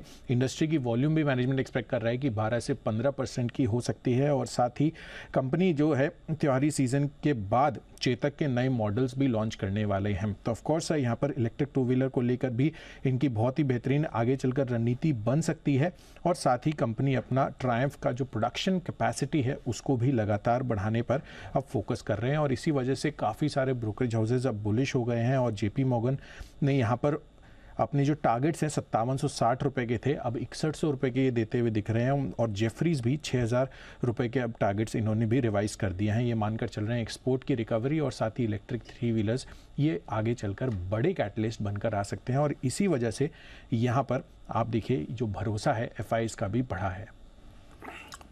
ओके, ये है आपके लिए बजाज ऑटो आज का स्टार परफॉर्मर रहा है, और ज़बरदस्त मोमेंटम में भी रहा है। सीरीज आपकी भी सुबह पिक थी। जैन साहब, इन लेवल्स पर भी क्या बजाज ऑटो को खरीदना है? लाइफ हाई पर है आज सर? बिल्कुल, देखिए परफॉर्मेंस तो एक्स्ट्राऑर्डिनरी है, और वैल्यूएशंस अभी भी मैं बोलूंगा कि बहुत महंगे नहीं है। जिस तरीके का हमारा बजाज ने काम किया है ये एक्स्ट्राऑर्डिनरी है, मतलब एक्सपोर्ट्स फ्रंट पे प्रोडक्ट मिक्स गजब का, ट्रायम्फ में भी उनको ट्रायम्फ मिलेगी। तो मेरे हिसाब से, और आज मैंने मैनेजमेंट को भी सुना, राकेश शर्मा जी आए थे, सो ओवरऑल एक्स्ट्राऑर्डिनरी रिजल्ट्स। और ये देखिए जो मैनेजमेंट की क्वालिटी है, सर्टेनली देखिए बजाज, भले वो बजाज फाइनेंस और बजाज फिनसर्व और इधर बजाज ऑटो दोनों ने का वो कर रखा है। तो मेरे हिसाब से तो ये स्टॉक जिन्होंने लिया हुआ वो होल्ड करके रखे, और जिनको लेना है वो ले सकते हैं थोड़ा सा डिप्स पे, क्योंकि ऑलरेडी आज एक बड़ा स्पाइक दे चुका है। और सामने देखिए, मैं पहले हीरो मोटोकॉर्प से या TVS मोटर्स से हम कंपेयर करें, हीरो मोटोकॉर्प इसके सामने सस्ता, बट फिर भी ये आउट परफॉर्म कर रहा है, और मुझे लगता है आगे भी आउट परफॉर्म करेगा। और एक जीरो डेट कंपनी है, नेग्लिजिबल डेट्स वाली कंपनी, और EV वगैरह सब में ये लोग काफी मतलब अग्रणी रहेंगे। तो मेरे हिसाब से तो, और जो रूरल इंडिया भारत की ग्रोथ है उसका बहुत बढ़िया प्रॉक्सी बजाज ऑटो होगा। सो आई फील कि स्टॉक को बिल्कुल होल्ड करना चाहिए, वैल्यूएशंस के लिहाज से महंगा नहीं है। जिस तरीके के पैरामीटर्स है, रिटर्न नंबर्स बोल लीजिए या मार्जिन्स, और ये सारी चीजों को देखता हूं तो मुझे लगता है ये स्टॉक बिल्कुल होल्ड करने लायक है। बाय ऑन डिप्स की रणनीति होल्ड करने लायक है, बाय ऑन डिप्स की रणनीति है, ये आपके लिए बजाज ऑटो इस पर राय आती हुई दिख रही है। इस बीच स्वान इस पर रखेगा नजर। आई थिंक आज नहीं, बट कंपनी की जो EGM हुई थी उसके जो बैलेट पर वोटिंग हुई थी उसके नतीजे सामने आ गए हैं और प्रमोटर को शेयर्स जारी करने की मंजूरी, नॉन प्रमोटर्स को माफ कीजिएगा, शेयर जारी करने के लिए मंजूरी मिल चुकी है। मिनिमम रेगुलेशन प्राइस या उसके संभावित लेवल पर ये शेयर जारी कर सकते हैं। स्पेशल रेजोल्यूशन था जिसके तहत नॉन प्रमोटर्स को शेयर जारी करने के लिए मंजूरी मिल चुकी है। ये आपके लिए स्वान एनर्जी है। 495 का ये प्राइस आता है, मिनिमम रेगुलेशन प्राइस या 495 पर शेयर के भाव पर ये जारी किए जाएंगे। 327 पर इस समय स्टॉक ट्रेड कर रहा है, तो नो वंडर आप इसमें इतनी बड़ी रैली इस समय आते हुए देख रहे हैं। स्टॉक इमीडिएटली रिएक्ट भी करते हुए दिख रहा है। नॉन प्रमोटर्स को शेयर जारी करने के लिए मंजूरी मिल गई है। मिनिमम रेगुलेटेड प्राइस या फिर 495 पर शेयर के भाव पर ये शेयर्स जारी किए जाएंगे। फिलहाल के लेवल से तो अगर देखें जबरदस्त प्रीमियम पर ये होने वाला है, 3.5% ऊपर ये काउंटर आपको दिख रहा है। स्वान एनर्जी ये रेडार पर रखें अपने, स्टॉक में भी आपको एक्शन आते हुए इस समय दिखेगा। कुछ और मिड और स्मॉल कैप्स को भी अपने रेडार पर रखिए, यहाँ पर भी आपको बढ़िया एक्शन इस समय आते हुए दिख रहा है और अच्छी मूव आई है कुछ कैश काउंटर्स में। आज मिड कैप आईटी की हम बात कर रहे थे, साइंट ये काफी एक्टिव है, 5% ऊपर आज आपको साइंट का काउंटर दिख रहा है। एक बार मेहुल जी से चार्ट चेक लिया जाए। मेहुल जी, साइंट देखिए कैश के आईटी स्टॉक्स में भी आज अच्छी मूव आई है, साइंट का चार्ट क्या कहता है sir? Deepanshu ji on the verge of breakout है। पिछले 1-1.5 महीने से ये 3 या 4 बार अटेम्प्ट कर चुका है 1800 का जो रेट है उसको निकालने की, तो मुझे लगता है इस बार शायद निकल जाएगा। अगर 1800 दीपांशु जी निकलता है तो फिर ये नए हाइस की तरफ जाएगा और इनफैक्ट 2000 तक के लेवल्स भी इसमें देखे जा सकते हैं। बट यहाँ पर फ्रेश बाइंग 1800 के ऊपर करनी चाहिए। कल हमने देखा था बहुत बड़ी बिकवाली आई थी और आज फिर से थोड़ा रिकवर हुआ है काउंटर, बट कल का हाई अब तक नहीं निकला, यानी कि 1800 के आसपास का हाई नहीं निकला। 1800 नहीं निकलता तब तक वेट एंड वॉच है। ट्रेंड स्ट्रॉन्ग है, होल्ड कीजिए, बट फ्रेश बाइंग 1800 के ऊपर कीजिए इसमें। तो ये है आपके लिए साइंट, ब्रेकआउट के लिए तैयार है। 1800 के ऊपर बेटर लेवल्स होगा खरीदारी के लिए, वो ब्रेकआउट कंफर्म कर देगा। बट स्टॉक में एक्शन दिख रहा है डेज हाई पर इस समय 5% ऊपर। एक और स्टॉक जहां पर जबरदस्त मूव दिख रहा है आज का नवरत्न एसआईपी शेयर NBCC, जरा इसको पुलअप करिए, 7% ऊपर ये काउंटर आपको दिखेगा। कल करीब 64 के लेवल पर क्लोजिंग हुई थी, आज 70 का हाई बनाया है और उसी लेवल पर इस समय स्टॉक ट्रेड भी कर रहा है। नवरत्न SIP of course Anil ji ने तो 8500 और 120 तक के टारगेट दिए हैं, बट आज ही के लिए सर एक अच्छी मूव आ गई है। आज सुबह हम बात भी कर रहे थे, PSU शेयर आपने चुना और जबरदस्त मोमेंटम आ रही है। अच्छी क्वालिटी के PSU शेयर्स में थोड़ी कोई समस्या है, बढ़िया स्टॉक्स हैं, अच्छे स्टॉक्स हैं और हमें लगातार पसंद है। डिफेंस हमने बहुत पसंद किए, रेलवे हमने बहुत पसंद किए, सरकारी बैंक कई सारे हमने पसंद किए हैं। ये कंस्ट्रक्शन में ये स्टॉक है जो बहुत बढ़िया है। मेरे ख्याल से बड़े टारगेट के लिए होल्ड करना चाहिए और सिंपल जैसा कि नवरत्न एसआईपी स्टॉक है, 10% का फॉल जब भी जिस भी लेवल से आए आप आराम से एक्यूमुलेट कीजिए। कोई आज के लिए नहीं है, लेकिन आप आराम से खरीदारी करके रख सकते हैं। जिन साहब से लिया रहा है एक बार फंडामेंटल्स पे, जिन साहब बताएं सर। बिल्कुल बिल्कुल अनिल जी, हमारी पुरानी पारी में इस स्टॉक के बारे में इतना बढ़िया चर्चा किया हुआ है और ऐसे लेवल्स पे दिया था, वहां से मल्टीबैगर और आज भी 10x है। मतलब आज वो अगर भाव अगर एडजस्ट करे कॉर्पोरेट एक्शन से तो 6-7 रुपए का लेवल बैठता है और वहां से आज 70 रुपए का लेवल है। और मैं बोलूंगा कि अभी भी कुछ नहीं हुआ, बीच में थोड़े जो आम्रपाली और ये सब जो चीजें आई जो मार्केट्स ने लाइक नहीं किया उसकी वजह से ये स्टॉक पीटा जरूर था। बट अब देखिए अगर आप ऊपर का लेवल इस स्टॉक ने 130 रुपए का दिखाया हुआ है और real estate stocks extraordinary perform कर रहे हैं। PSU स्टॉक्स जो अच्छा काम करते हैं, मतलब इसमें मैं हैशटैग अच्छा काम करते हैं, जहां पे बैलेंस शीट में दम है, ये बार बार मैं बोलूंगा। तो ये स्टॉक्स वैसे हैं, ये एक तरीके से PhD डिपार्टमेंट, PWD डिपार्टमेंट की तरह बोल सकते हैं। मैं उस टाइम पे भी मैंने यही बोले थे कि इसमें जबरदस्त बैलेंस शीट में कैश है और आज आपने इस चीज को फिर से दर्शाया। आज मैं मेरा जो आर्काइव बना हुआ अनिल जी में जो पुराने नोट्स है हैंड रिटन में पूरा, जब वो जैकपॉट शेयर्स लाता था तो वो मेरे पास लिखे हुए पड़े हैं। मैं NBCC का कभी या तो पोस्ट करूंगा या दिखाऊंगा आपको कैसे इसके नोट्स उस टाइम पे बनाए थे और यही चीजें लिखी हुई थी। और आज एक्स्ट्राऑर्डिनरी परफॉर्मेंस है स्टॉक में और मेरे हिसाब से आपने बहुत बढ़िया स्टॉक आज सुबह लाया चुन के। और सुमित जी ने तो हमारे काफी नीचे के लेवल पे उनका क्षेत्र का स्टॉक है, उन्होंने भी रेकमेंड किया और सबने रेकमेंड किया हमारे पैनल में, वन आफ्टर दी अनदर। तो मुझे लगता है कि ये स्टॉक जो मैंने 120-30 के लेवल्स ऊपर बोले हैं कि जहां तक ये गया है वहां तक नहीं भी जाए तो ये 3 फिगर के लिए ये स्टॉक को थोड़ा सा लंबा समय दीजिए। बिल्कुल दिखना चाहिए, ऐसा आना चाहिए, मेरा ऐसा मानना है। एक अच्छा रियल एस्टेट स्टॉक, अच्छा PSU, अच्छा ऑर्डर बुक और बहुत सारे अच्छे मैनेजमेंट की क्वालिटी और फंडामेंटल्स बढ़िया, ये सारी चीजें एक साथ मिलती है स्टॉक। तो NBCC पसंद जेन साहब को यहाँ पर की जा सकती है खरीदारी, स्टॉक में अच्छी मजबूती के साथ ट्रेड होता दिख रहा है। और एक चार्ट चेक एनबीसीसी पर जो लगातार पसंद रहा है सुमित जी को, उनके चार्ट्स पर भी राय ली जाए। सुमित जी 70 के नज़दीक बताएं सर। हाँ जी, स्टॉक को रेगुलरली बाय में देते तो आ ही रहे हैं और कल ही इसमें हमने बाय का व्यू दिया था। स्टॉक मेरे को मजबूत लग रहा है, स्टॉक में ब्रेकआउट है, रिसेंट का हाई ब्रेक हो चुका है, स्टॉक 70 का लेवल भी क्रॉस कर रहा है। एनबीसीसी यहां से जल्दी ही ऊपर में 10% का मूव तो दिखाना ही चाहिए और आने वाले समय में ये स्टॉक 3 डिजिट में देखने को मिलना चाहिए। तो पोजीशंस होल्ड करें, खरीदारी करें। स्टॉक में ब्रेकआउट है, आज एक स्ट्रॉन्ग कैंडल फॉर्म हो रही है, 75 से 78 तक का मूव जल्दी शॉर्ट टर्म में देखने को मिलना चाहिए, फिर ये और ऊपर की रैली पकड़ेगा। ओके, ये राय आपके लिए एनबीसीसी पर आती हुई। आइए इंडिया बुल्स हाउसिंग फाइनेंस, ये स्टॉक हमेशा सुर्खियों में रहता है और हमेशा दिन भर में कभी इसका जिक्र हो ना हो 3 बजे के बाद जरूर होता है, जब आशीष आते हैं हमारे साथ और बताते हैं हर रोज आकर के India bulls housing finance ban में बना हुआ है। लेकिन ऐसा आशीष ज़्यादा लंबे समय तक कर नहीं पाएंगे। क्यों, वो खुद ही बताएंगे। आशीष बताएं, आप ऐसा क्यों नहीं कर पाएंगे बार बार लगातार? सर दिक्कत ये है कि जनवरी से ये स्टॉक बैन से बाहर हो जाएगा और एकमात्र एक यही स्टॉक बैन से नहीं, वायदा करो बस। एक तरह से बैन से भी बाहर हो जाएगा, बिल्कुल ठीक बात है। तो सर लगातार हमने बताया, इन्फॉर्मेशन देखी कि मुद्दा ये नहीं कि स्टॉक बार बार बैन में आता है, तो सबको पता है, हम बताते हैं अपडेट देकर, लेकिन क्यों बैन में आता है ये जानना काफ़ी ज़रूरी हो जाता है। जैसे कि सब स्टॉक्स के ऊपर लिमिट रहती है कि 95% मार्केट वाइड पोजीशन लिमिट, जैसे ही आपने एक्सीड की आप स्टॉक को बैन में देखते हैं। लेकिन दिक्कत मार्केट वाइड पोजीशन लिमिट में ये है कि टॉप 12 क्लाइंट जो है वो ऑलरेडी इसमें 50% जो पोजीशंस की लिमिट है वो होल्ड करते हैं। अब आप देखिए कि हेडरूम ही कितना बचा, और ये मुद्दा सबसे पहले आपने जी बिजनेस पर देखा था।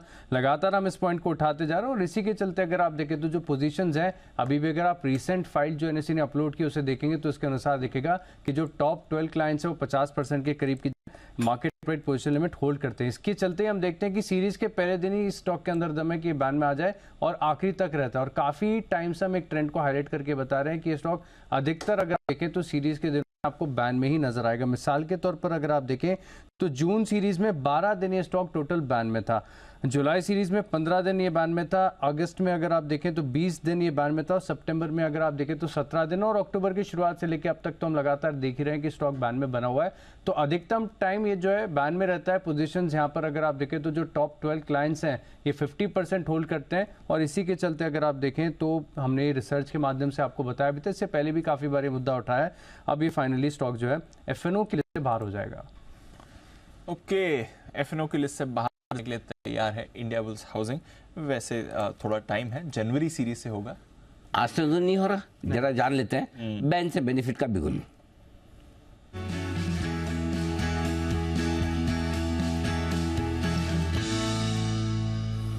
बताएं आशीष, ये ऐसा स्टॉक है जिसकी पोजीशन हिलती नहीं है ना? हिलती नहीं है, नहीं ना? नहीं, अभी भी 83.86 84 समझ लीजिए 84% है मार्केट पोजीशन में। ये भी स्टॉक जो है अभी फिलहाल बैन से बाहर नहीं आ रहा, लेकिन बाहर आने का प्रयास कर रहा है हिंदुस्तान कॉपर, जहां पर 80% से नीचे हो गई है मार्केट वाइड पोजीशन लिमिट, 79% हो गई है प्रिसाइजली। मनप्पुरम है 80.5% सेल है, ये भी 80.5% है। एमसीएक्स है, यहाँ पर भी अगर आप देखें तो जो पोजीशंस है ये थोड़ी सी घटती हुई नजर आ रही हैं।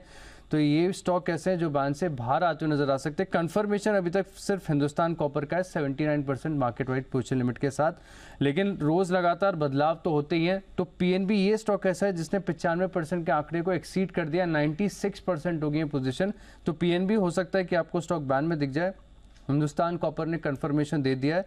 मनोपुरम, सेल, एमसीएक्स यहाँ पर नजर रखनी पड़ेगी। ओके, पीएनबी की आने की तैयारी बॉर्डर पे है और निकलने में फिलहाल तो कोई चांस दिख नहीं रहा। अगर सेल, मनापुरम लास्ट मोमेंट पे नहीं, हिंद कॉपर निकल रहा है बाहर, है ना? हिंद कॉपर बाहर निकल जाएगा, 80 से नीचे हो गया, बाकी 2 बॉर्डर पर है। Let's see what happens. PNB एक दिन के लिए बाहर गया, फिर वापस? हाँ, एक दिन के लिए घूम फिर के वापस बैन में। ओके, ठीक है, तफरी करके। By the way sir, UPL पर इंटरेस्टिंग शेयर होल्डिंग अपडेट है और ये एक्सप्लेन करता है कि पिछले कुछ समय से स्टॉक अंडर परफॉर्म क्यों कर रहा था। डोमेस्टिक फंड्स ने करीब 2% हिस्सेदारी घटाई है पिछली तिमाही में, 17.2 बढ़ाई है 15.2% से बढ़ाकर 17.2 करी है। एफआईआईज ने 4.5% हिस्सेदारी घटाई है इसमें। एफआईज की हिस्सेदारी 42% से घटकर 37.6% हो गई। तो डोमेस्टिक फंड्स ने 2% हिस्सा बढ़ाया है, बट एफआईज ने 4.5% हिस्सा घटाया है यूपीएल में। ये इंटरेस्टिंग अपडेट इस समय आपके लिए आते हुए दिख रहा है। एक बार जैन साहब से स्टॉक पर राय लूंगा, उससे पहले एक बार बंसल जी चार्ट देख लें यूपीएल का। आज एकदम फ्लैट ट्रेड कर रहा है 613 614 के लेवल पर यूपीएल।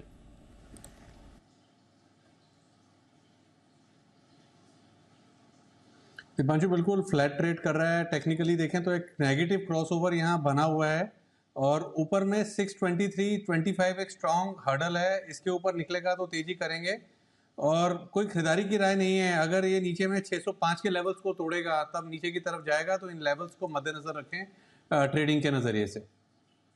जैन साहब जरा राय दें यूपीएल।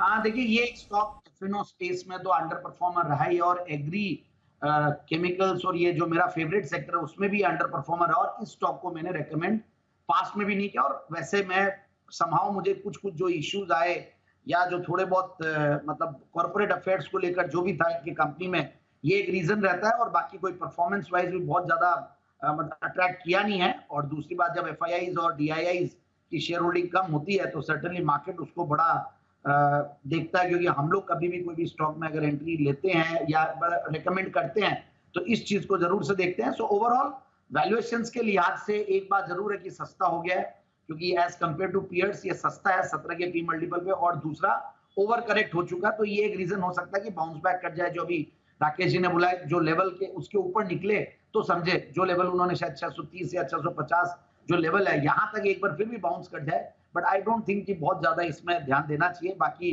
मुझे समाओ जो दूसरे इस स्टॉक सेक्टर में जो स्पेस में जो स्टॉक्स है वो ज्यादा बढ़िया लगते हैं, जैसे कि भारत रसायन भी है, वो भी करेक्टेड स्टॉक है, या फिर आपके पीआई इंडस्ट्रीज है, माय टॉप फेवरेट्स, उसको देखा जा सकता है। फिर रैलिस हालांकि परफॉर्म नहीं किया कुछ नंबर्स ज्यादा, बट फिर भी वहां पे भी काफी कंसोलिडेटेड है। द स्पेस इज गुड, बाकी ध्यान दे सकते हैं, बट पर्टिकुलरली मैं यूपीएल के लिए मेरी राय बहुत पॉजिटिव नहीं है। तो ये है आपके लिए राय इस वक्त यूपीएल और बाकी शेयरों पर आते हुए। एक जीके का क्वेश्चन आया है, जनरल नॉलेज वाला, और इस क्वेश्चन का जवाब कुणाल जी को तो सबसे ज़्यादा देने की ज़रूरत है। बाकी एक्सपर्ट भी ट्राई कर सकते हैं अगर सवाल ध्यान से सुना तो। कौन कौन से वो स्टॉक है जिनका नाम जैन साहब ने नहीं लिया अपने जवाब में इस स्पेस के यूपीएल के साथ साथ? यूपीएल में सवाल पूछा ना आपने, पूरे सेक्टर में के ऊपर जैन साहब ने जो राय दी उसमें किन किन शेयरों का नाम नहीं लिया, कोई बचा है तो बताए। जी कुणाल जी। अनिल जी मुझे लगता है सारे ही नाम लिए होंगे, आरसीएफ और ये सब तो अनिल जी इनको पसंद है ही। छोटी मोटी कंपनियां भी खोज लाते हैं जैन साहब, तो मुझे लगता है पूरा स्पेस कवर कर चुके हैं। और वो तो सेक्टर का कोई इंडेक्स नहीं है, वरना उसकी भी बात कर चुके होते, तो सारे कवर्ड है अनिल जी। नहीं सारे नहीं किया, ऐसा नहीं है। जैन साहब कुछ तो छोड़ते हैं दूसरों के लिए भी। आपने इसका मतलब ध्यान से सुना नहीं, जैन साहब पे आप ध्यान दे नहीं रहे हो आजकल बराबर से। जी हाँ, जैन साहब कुछ कहना चाहते हैं। जी जैन साहब, आपका फेवरेट स्टॉक बताओ। कौन सा वाला? Sumitomo chemical. देखो बोला ही नहीं आपने, एग्रीटेक बोला ही नहीं मैंने। देखो मतलब ये इस हाँ, जो इस स्टॉक में इस सेक्टर में करीबन 30 स्टॉक हैं, उसमें से ये 2 और 3 नहीं बोले, बाकी 27 बोली है। केमिकल्स नहीं बोला, एक्सेल इंडस्ट्रीज नहीं बोला सर। वेरी गुड, बहुत बढ़िया। तो ये है जैन साहब की तरफ से आपके लिए एग्रो केमिकल शेयरों पर राय आती है। JSW स्टील, इसके नतीजे आएंगे कल। कैसे रहेंगे नतीजे, अनुमान बताने के लिए हमारे साथ हैं आशीष बताइए। सर अच्छे नतीजे आ रहे हैं पिछले साल के मुकाबले। अगर आप देखें तो इनफैक्ट क्वार्टर भी देखेंगे तो स्टेबल सी तिमाही है। पिछले साल दरअसल अगर आप देखें तो थोड़ी सी वॉल्यूम्स भी कम थी, साथ में जो कीमतें घट रही थी इसका भी नुकसान देखने को मिल रहा था। अब इस बार अगर आप देखें तो पिछले साल के कंपेरेटिवली आय में आपको 8% का इजाफा नजर आएगा। ऑपरेशनल फ्रंट पर नतीजे काफ़ी बढ़िया देखने को मिल रहे हैं। 1752 करोड़ से बढ़कर जो है 7400 करोड़ का जो है आपको एबिटा देखने को मिलेगा। मार्जिन में भी एक्सपेंशन काफ़ी बढ़िया है, 4 से बढ़कर 16%, और तिमाही दर तिमाही भी स्टेबल ही आपको नजर आएगा। और पिछले साल कुछ एक्सेप्शनल आइटम्स थे, इसके चलते यहाँ पर आपको नुकसान देखने को मिला था। इस बार मुनाफे का आंकड़ा है 2688 करोड़, लेकिन बाजार की खास नजरें हैं कि कोकिंग कोल की कीमतों के ऊपर मैनेजमेंट की या फिर इन्वेस्टर प्रेजेंटेशन में क्या कमेंट्री आती है, और यूएस में जो इनकी सब्सिडीज है यहाँ पर प्रदर्शन कैसा रहता है, इसे मार्केट काफ़ी क्लोजली वॉच कर रहा है। आंकड़ों के लिहाज से देखें तो नतीजे अच्छे आएंगे। नतीजे अच्छे आने की उम्मीद करके चल सकते हैं आप JSW स्टील से। आइए सुमित जी से भी हमारी उम्मीद है कि बिगुल के बाद वो कोई न कोई स्टॉक आपको बताएंगे जरूर। सुमित के superhit.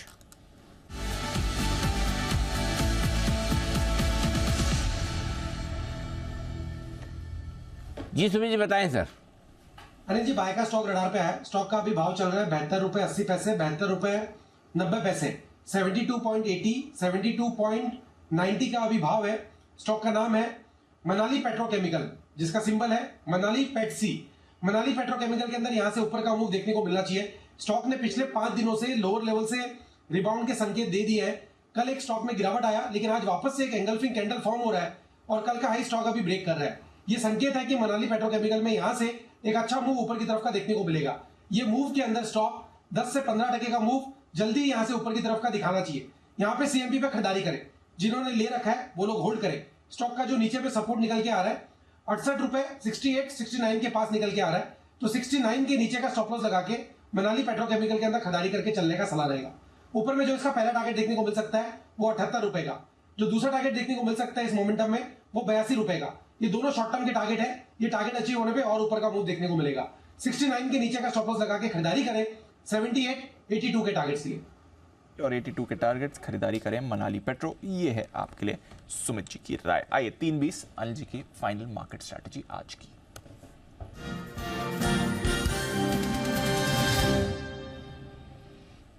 Anil ji Dow futures में भी रिकवरी हुई है, क्योंकि जब 2:30 बजे की स्ट्रैटेजी ली थी तो 100 पॉइंट नीचे थे डाउ फ्यूचर्स, अब आपको 50 पॉइंट नीचे दिख रहे हैं। नैस्डैक फ्यूचर्स पॉजिटिव टेरिटरी में आ रहे हैं।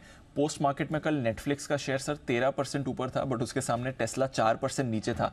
तो देखते हैं आज शाम को नैस्डैक का कैसा रिएक्शन आएगा। और पावल साहब भी बयान देने वाले हैं।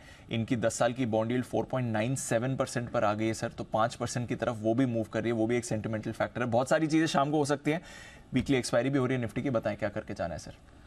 जी ओवरनाइट पोजीशन में तो अपने कोई खास वो है ही नहीं, पोजीशन लाइट ही रखनी है। नया पोजीशन बनाने की राय बिल्कुल भी नहीं है, सवाल ही पैदा नहीं होता। और क्योंकि बहुत सारे हाँ इतने सारे वेरिएबल फैक्टर है, क्यों करना है आपको ऐसे हड़बड़ी जल्दबाजी है क्या, इसलिए सो आई थिंक जो पोजीशन है वो रखिए। अगर लॉन्ग पोजीशन पर हैं आप निफ्टी पर 19,500 का आप पुट लेकर जाए, शॉर्ट है तो 19,750 का कॉल ऑप्शन लेकर रखें। अगर आपको हेज करना हो तो ज़्यादा बढ़िया है। शॉर्ट साइड पे करें ना करें, लॉन्ग साइड पे एक बार जरूर कर लें, ये आपके लिए राय है। बैंक निफ्टी 44,050 तक आया जरूर, प्रॉफिट बुक भी हुआ है, वहाँ से फिर से नीचे आता हुआ दिखा है। 43,800 के नीचे की अगर क्लोजिंग हो रही तो वो क्लोजिंग बहुत अच्छी नहीं है, इसलिए बैंक निफ्टी भी लॉन्ग पोजीशन नहीं बनानी है। शॉर्ट पोजीशन लॉन्ग पोजीशन अगर है तो 43,500 या 43,600 का पुट ऑप्शन 100% जरूर लेके जाए, जरूर मस्ट है।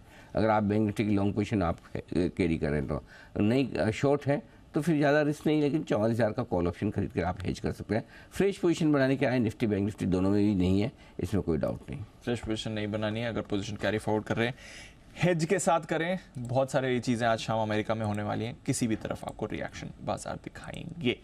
ओके, यहाँ पर रखनी है आपको नज़र।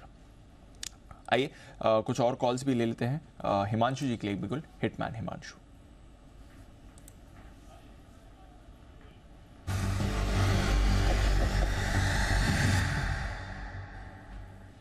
जी हिमांशु जी। दीप अल्ट्राटेक की जिस नोट पर क्लोजिंग हो रही है, मुझे लगता है कि यहाँ पर तेजी की पोजीशंस को कैरी किया जा सकता है। इनफैक्ट फ्रेश लॉन्ग बनाए जा सकते हैं। मेरा मानना है कि स्टॉक में कल ऊपर के लेवल्स देखने को मिल सकते हैं। तो अल्ट्राटेक सीमेंट में BTST ट्रेड लेकर चलने की सलाह रहेगी। 8,525 8,530 के लेवल्स हैं। 8,480 का स्टॉप लॉस लगाना है। 8,650 और 8,750 के दो टारगेट्स के लिए अल्ट्राटेक सीमेंट में BTST करके चलने की सलाह है। ये है आपके लिए अल्ट्राटेक, जहां पर नंबर्स का रिएक्शन भी आ रहा है। डेज हाई पर 3% इस समय ये काउंटर दिखेगा। जय ठक्कर भी आ चुके हैं, करते हैं उनका स्वागत। कैश का option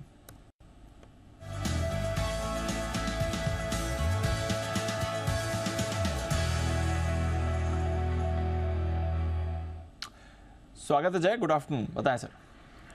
very good afternoon to you Deep and good afternoon to Anil. Deep सुबह तो हमने निफ्टी पर बाई कॉल ऑप्शन की खरीदारी करने की इनफैक्ट सलाह दी थी। 159 145 दोनों ही लेवल्स पर बाय हो गया। 152 का एवरेज था और फर्स्ट टारगेट आ भी गई 216 का है लगा है। 200 और 227 के मेरे टारगेट्स थे।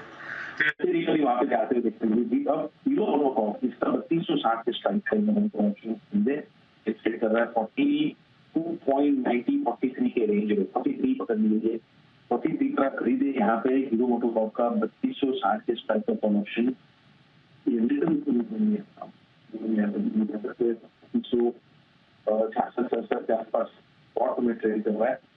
एंड यहाँ पे मुझे टारगेट ऊपर नजर आ रहा है। तो first target is 59, second target is 70, 70 रुपए तक का मुझे और इसमें मिल सकता है ये ऑप्शन में। तो 43 वाला 70 हो सकता है, बिकॉज आज एक अच्छा breakout hero MotoCorp, Bajaj auto सारी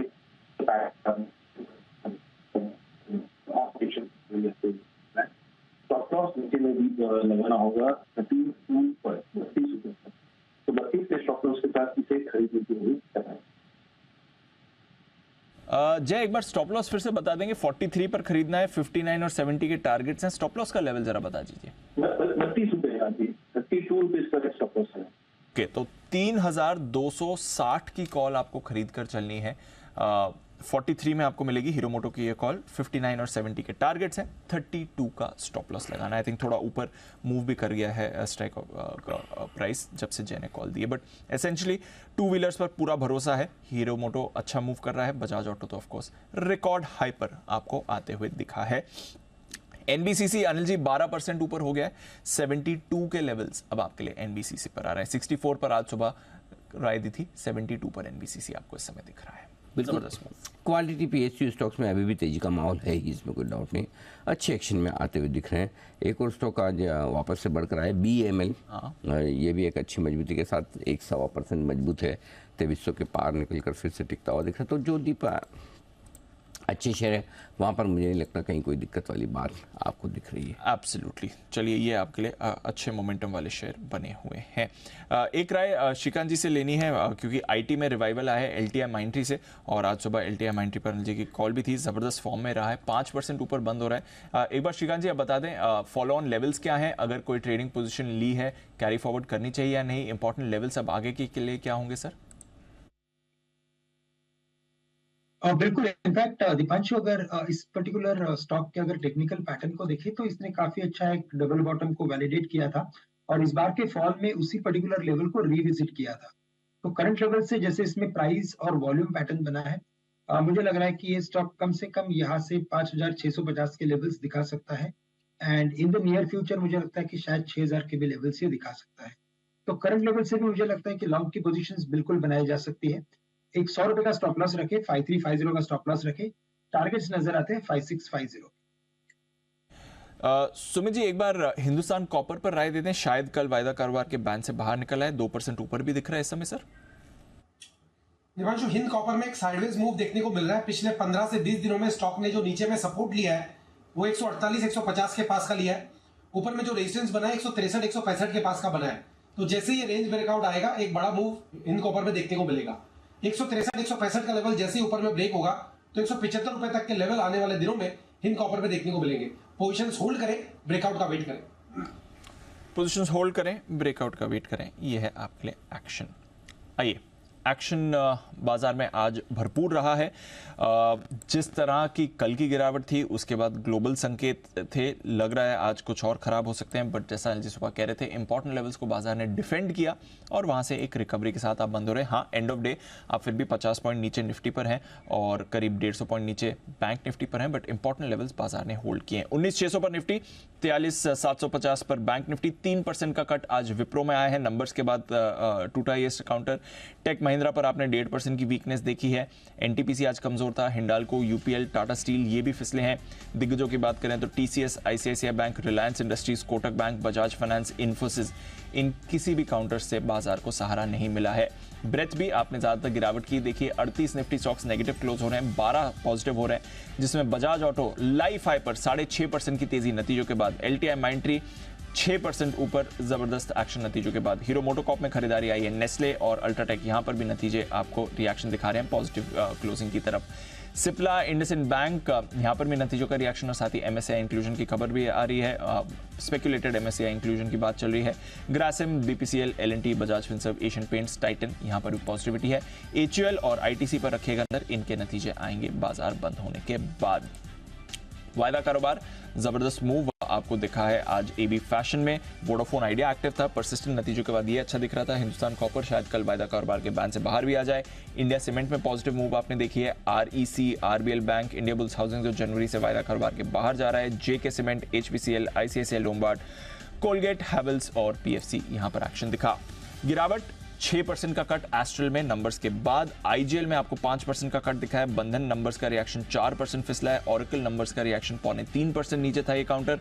डेल्टा कॉप में फिर आई है कमजोरी, 2% का कट। PVR इसके भी नंबर्स आए थे करीब 2% नीचे। औरो pharma, Syngene, Godrej consumer, Dabur, Vedanta, Biocon, Pidilite, JSPL और गेल ये काउंटर्स भी आपको फिसलते हुए दिखे हैं। कैश मार्केट यहां पर भी आपने बड़ी मूव्स आती हुई देखी हैं। साइंट की हम बात कर रहे थे, करीब 5% ऊपर ये काउंटर रहा आज के ट्रेडिंग सेशन में। NBCC, नवरत्न SIP 12% की तेजी।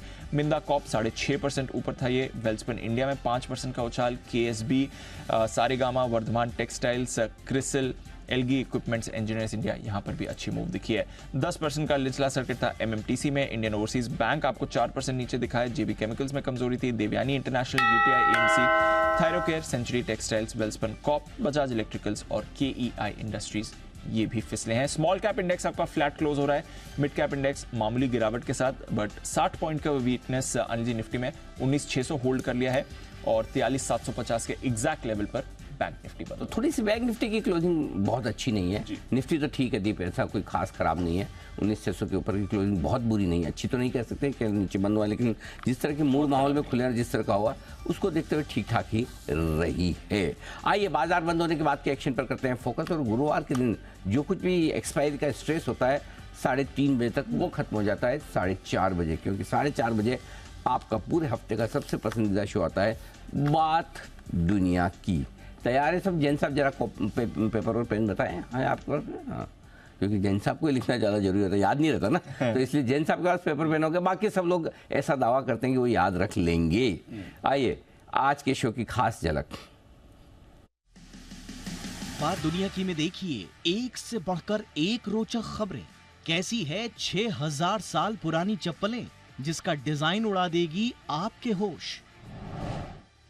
जानिए अमेरिका की पुलिस ने कैसे चलाया शराबी बंदर को पकड़ने का ऑपरेशन।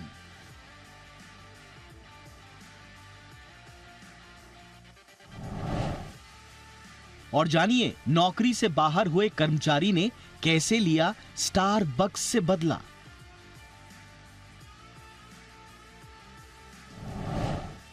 दिखाएंगे पास्ता से कैसे निकाला एक युवक ने करोड़पति बनने का रास्ता। और आपको मिलाएंगे उस इंसान से जो महिलाओं के खौफ से 55 साल से रह रहा है बंकर में। देखिए बात दुनिया की आज शाम 4:26 पर सिर्फ जी बिजनेस पर। ओके, तो ये है ढेर सारी। ओहो, सुमित जी पहले से तैयार है। फास्टेस्ट फिंगर में सुमित जी आगे, फिर नीचे सेकंड नंबर पे जैन साहब, थर्ड नंबर पे जय ठक्कर आ चुके हैं। ओके, तो मैं सोचा पहले कि सारी स्टोरीज रिपीट करूँ। स्टोरी रिपीट करने की जरूरत है? बताओ, ये आप सबको याद ही है, चुन चुन के ही बैठे हैं, तो बताएं सुमित जी। अनिल जी आप चाहे तो रिपीट कर सकते हैं, लेकिन मेरा वाला जो इसमें सबसे फेवरेट है, पास्ता से करोड़पति बनने का रास्ता। हाँ, जय जय जय का है वो तो। जहाँ पे देखो, जहाँ एक चीज समझ लीजिए सुमित जी, आपके 100 रुपए से नीचे वाले स्टॉक में कौन कॉल देता है? कोई नहीं देता, आपके लिए छोड़ा हुआ है। वैसे जहाँ खाने पीने का मामला और पैसे का मामला हो, वहाँ आप जय के एरिया में घुसपैठ ना करें बिल्कुल भी। जय, आपकी भी यही है स्टोरी? अनिल जी बिल्कुल अनिल जी यही स्टोरी है। सुमित टेंशन ना लेना, जैसे ही मुझे पता चलेगा कुछ लाख कैसे कमाने मैं आपको भी बता दूंगा। जी सुमित जी। अनिल जी मेरे को खाने में कोई इंटरेस्ट नहीं है, मेरा तो वो राइम मैच हो रहा है, पास्ता 1 करोड़ का रास्ता। बहुत ही बढ़िया। आइए जी जैन साहब बताइए। नहीं, आज स्टोरीज गजब गजब की है। अनिल की 6000 वाली चप्पल, मतलब वो भी मतलब अलग ही टाइप का मामला है। शराबी बंदर, एक तो वैसे ही बंदर और फिर उसके बाद शराबी साथ में, तो कितना बड़ा उत्पात मचाया होगा फिर स्टारबक्स के एम्प्लॉइज का। ये भी समझने की बात है HR वालों को। फिर पास्ता से करोड़पति बनने का रास्ता और महिला का खौफ, वो तो ठीक है, मतलब महिला का खौफ तो होता है, बट ऐसे इतना जबरदस्त कि वो अंदर बंकर में बैठ गया, वो देखना है। बट ओवरऑल आज का शो बड़ा इंटरेस्टिंग होगा। ओके, चलो तो ये है आज की विशेष स्टोरीज, मिस मत कीजिएगा, देखिएगा जरूर 4:30 बजे बात दुनिया की, आपको बड़ा मजा आएगा, आनंद आएगा। ये कुछ खास स्टोरीज आज आपके लिए। आइए बढ़ते आगे और कुछ एक्शन आपके लिए जो है वो आपके सामने रख दे रहे।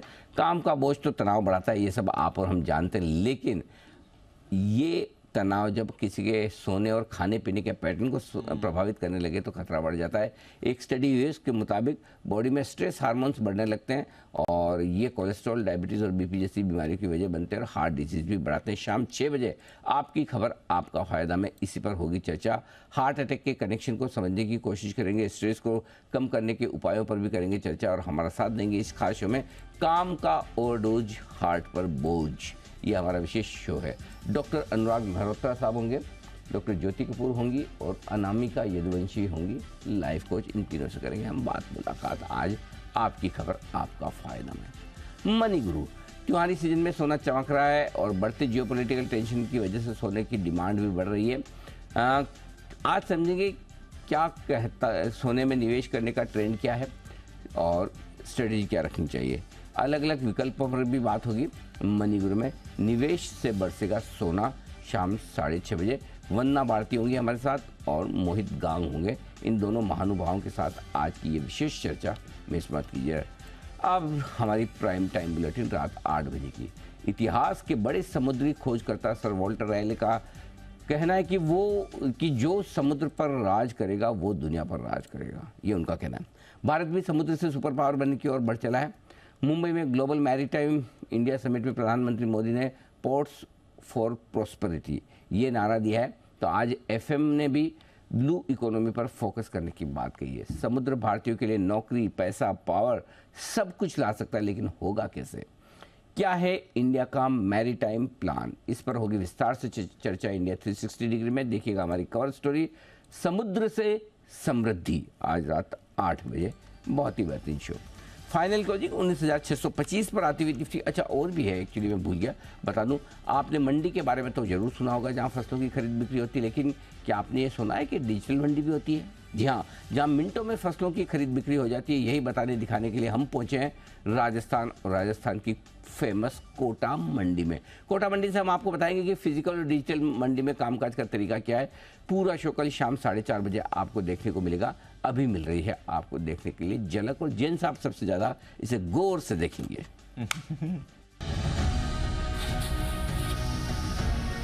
मंडियों में शुरू हुई खरीफ फसलों की सप्लाई। ग्राउंड पर भाव फसल की क्या है सच्चाई? क्या मिल रहे हैं अच्छे दाम? ये जो तो कमी है किसान की खर्चा के अनुसार, तो एमएसपी से कम बिक रहे हैं। कितने खुशहाल हैं किसान? हमारा निकलेगा क्या, जिसमें दवाई है, कटाई है, जिसका लाना है, मजबूर में बुरा माल तुलने के बाद कैंसिल करा देता है। किसकी गलती है? हमारी। राजस्थान की कोटा मंडी से ग्राउंड पड़ताल। भाव और ऊपर होना चाहिए, क्योंकि जो भाव मिल रहा है उससे बहुत संतुष्ट किसान दिख नहीं रहे हैं। मंडी में माहौल क्या है? शुक्रवार शाम 4:26 पर सिर्फ जी बिजनेस पर। एक बार HUL देख लेते हैं। नंबर्स इसके आ रहे हैं। ऑफकोर्स कल रिएक्शन आपको आते हुए दिखेगा। 2717 करोड़ का मुनाफा है। हमारा 2600 करोड़ का अनुमान था, तो अनुमान से बेहतर आई है। आय अनुमान मुताबिक आई है 15,276 करोड़ की आय है। हमारा अनुमान 15,224 करोड़ की आय का था। करीब 4% आय इनकी यहाँ पर आपको बढ़कर आती हुई दिख रही है, बट मुनाफे में एक अच्छी बढ़त आती हुई दिखी है। कामकाजी तौर पर भी इनका एबिटा आपके लिए 3,700 करोड़ के आसपास का है। हमारा अनुमान 3,600 करोड़ का था, तो एबिटा पर भी एक बीट आपको आते हुए दिख रहा है। मार्जिन फ्रंट पर रखेंगे नजर, हम एस्टिमेट लगा रहे हैं करीब 23.5% के मार्जिन का हल्का एक्सपेंशन आना चाहिए मार्जिन पर हमारे अनुमान से। तो first cut in line with estimates, थोड़े ऑपरेशनली बेटर ही नंबर्स दिख रहे हैं। अगर आप एबिटा देखें, मार्जिन का इंतजार, बट ठीक ठाक नंबर्स दिख रहे हैं सर कल के रिएक्शन के लिए HUL के। ओके, तो ये है HUL आपके लिए। विदा लेने का वक्त है। सभी महानुभावों का बहुत बहुत धन्यवाद। मुझे और दीप को भी दीजिए इजाजत। मृत्युंजय है तैयार कमोडिटी बाजार के एक्शन को आगे बढ़ाने के लिए। मृत्युंजय। बिल्कुल सर, और गोल्ड में जिस तरह से तूफान, मतलब आप समझिए कि कितनी बड़ी तेजी आई है पिछले 2 हफ्ते में। करीब 10 ग्राम सोने का दाम 3700 रुपए तक बढ़ गए हैं। क्या सोना और महंगा होने वाला है?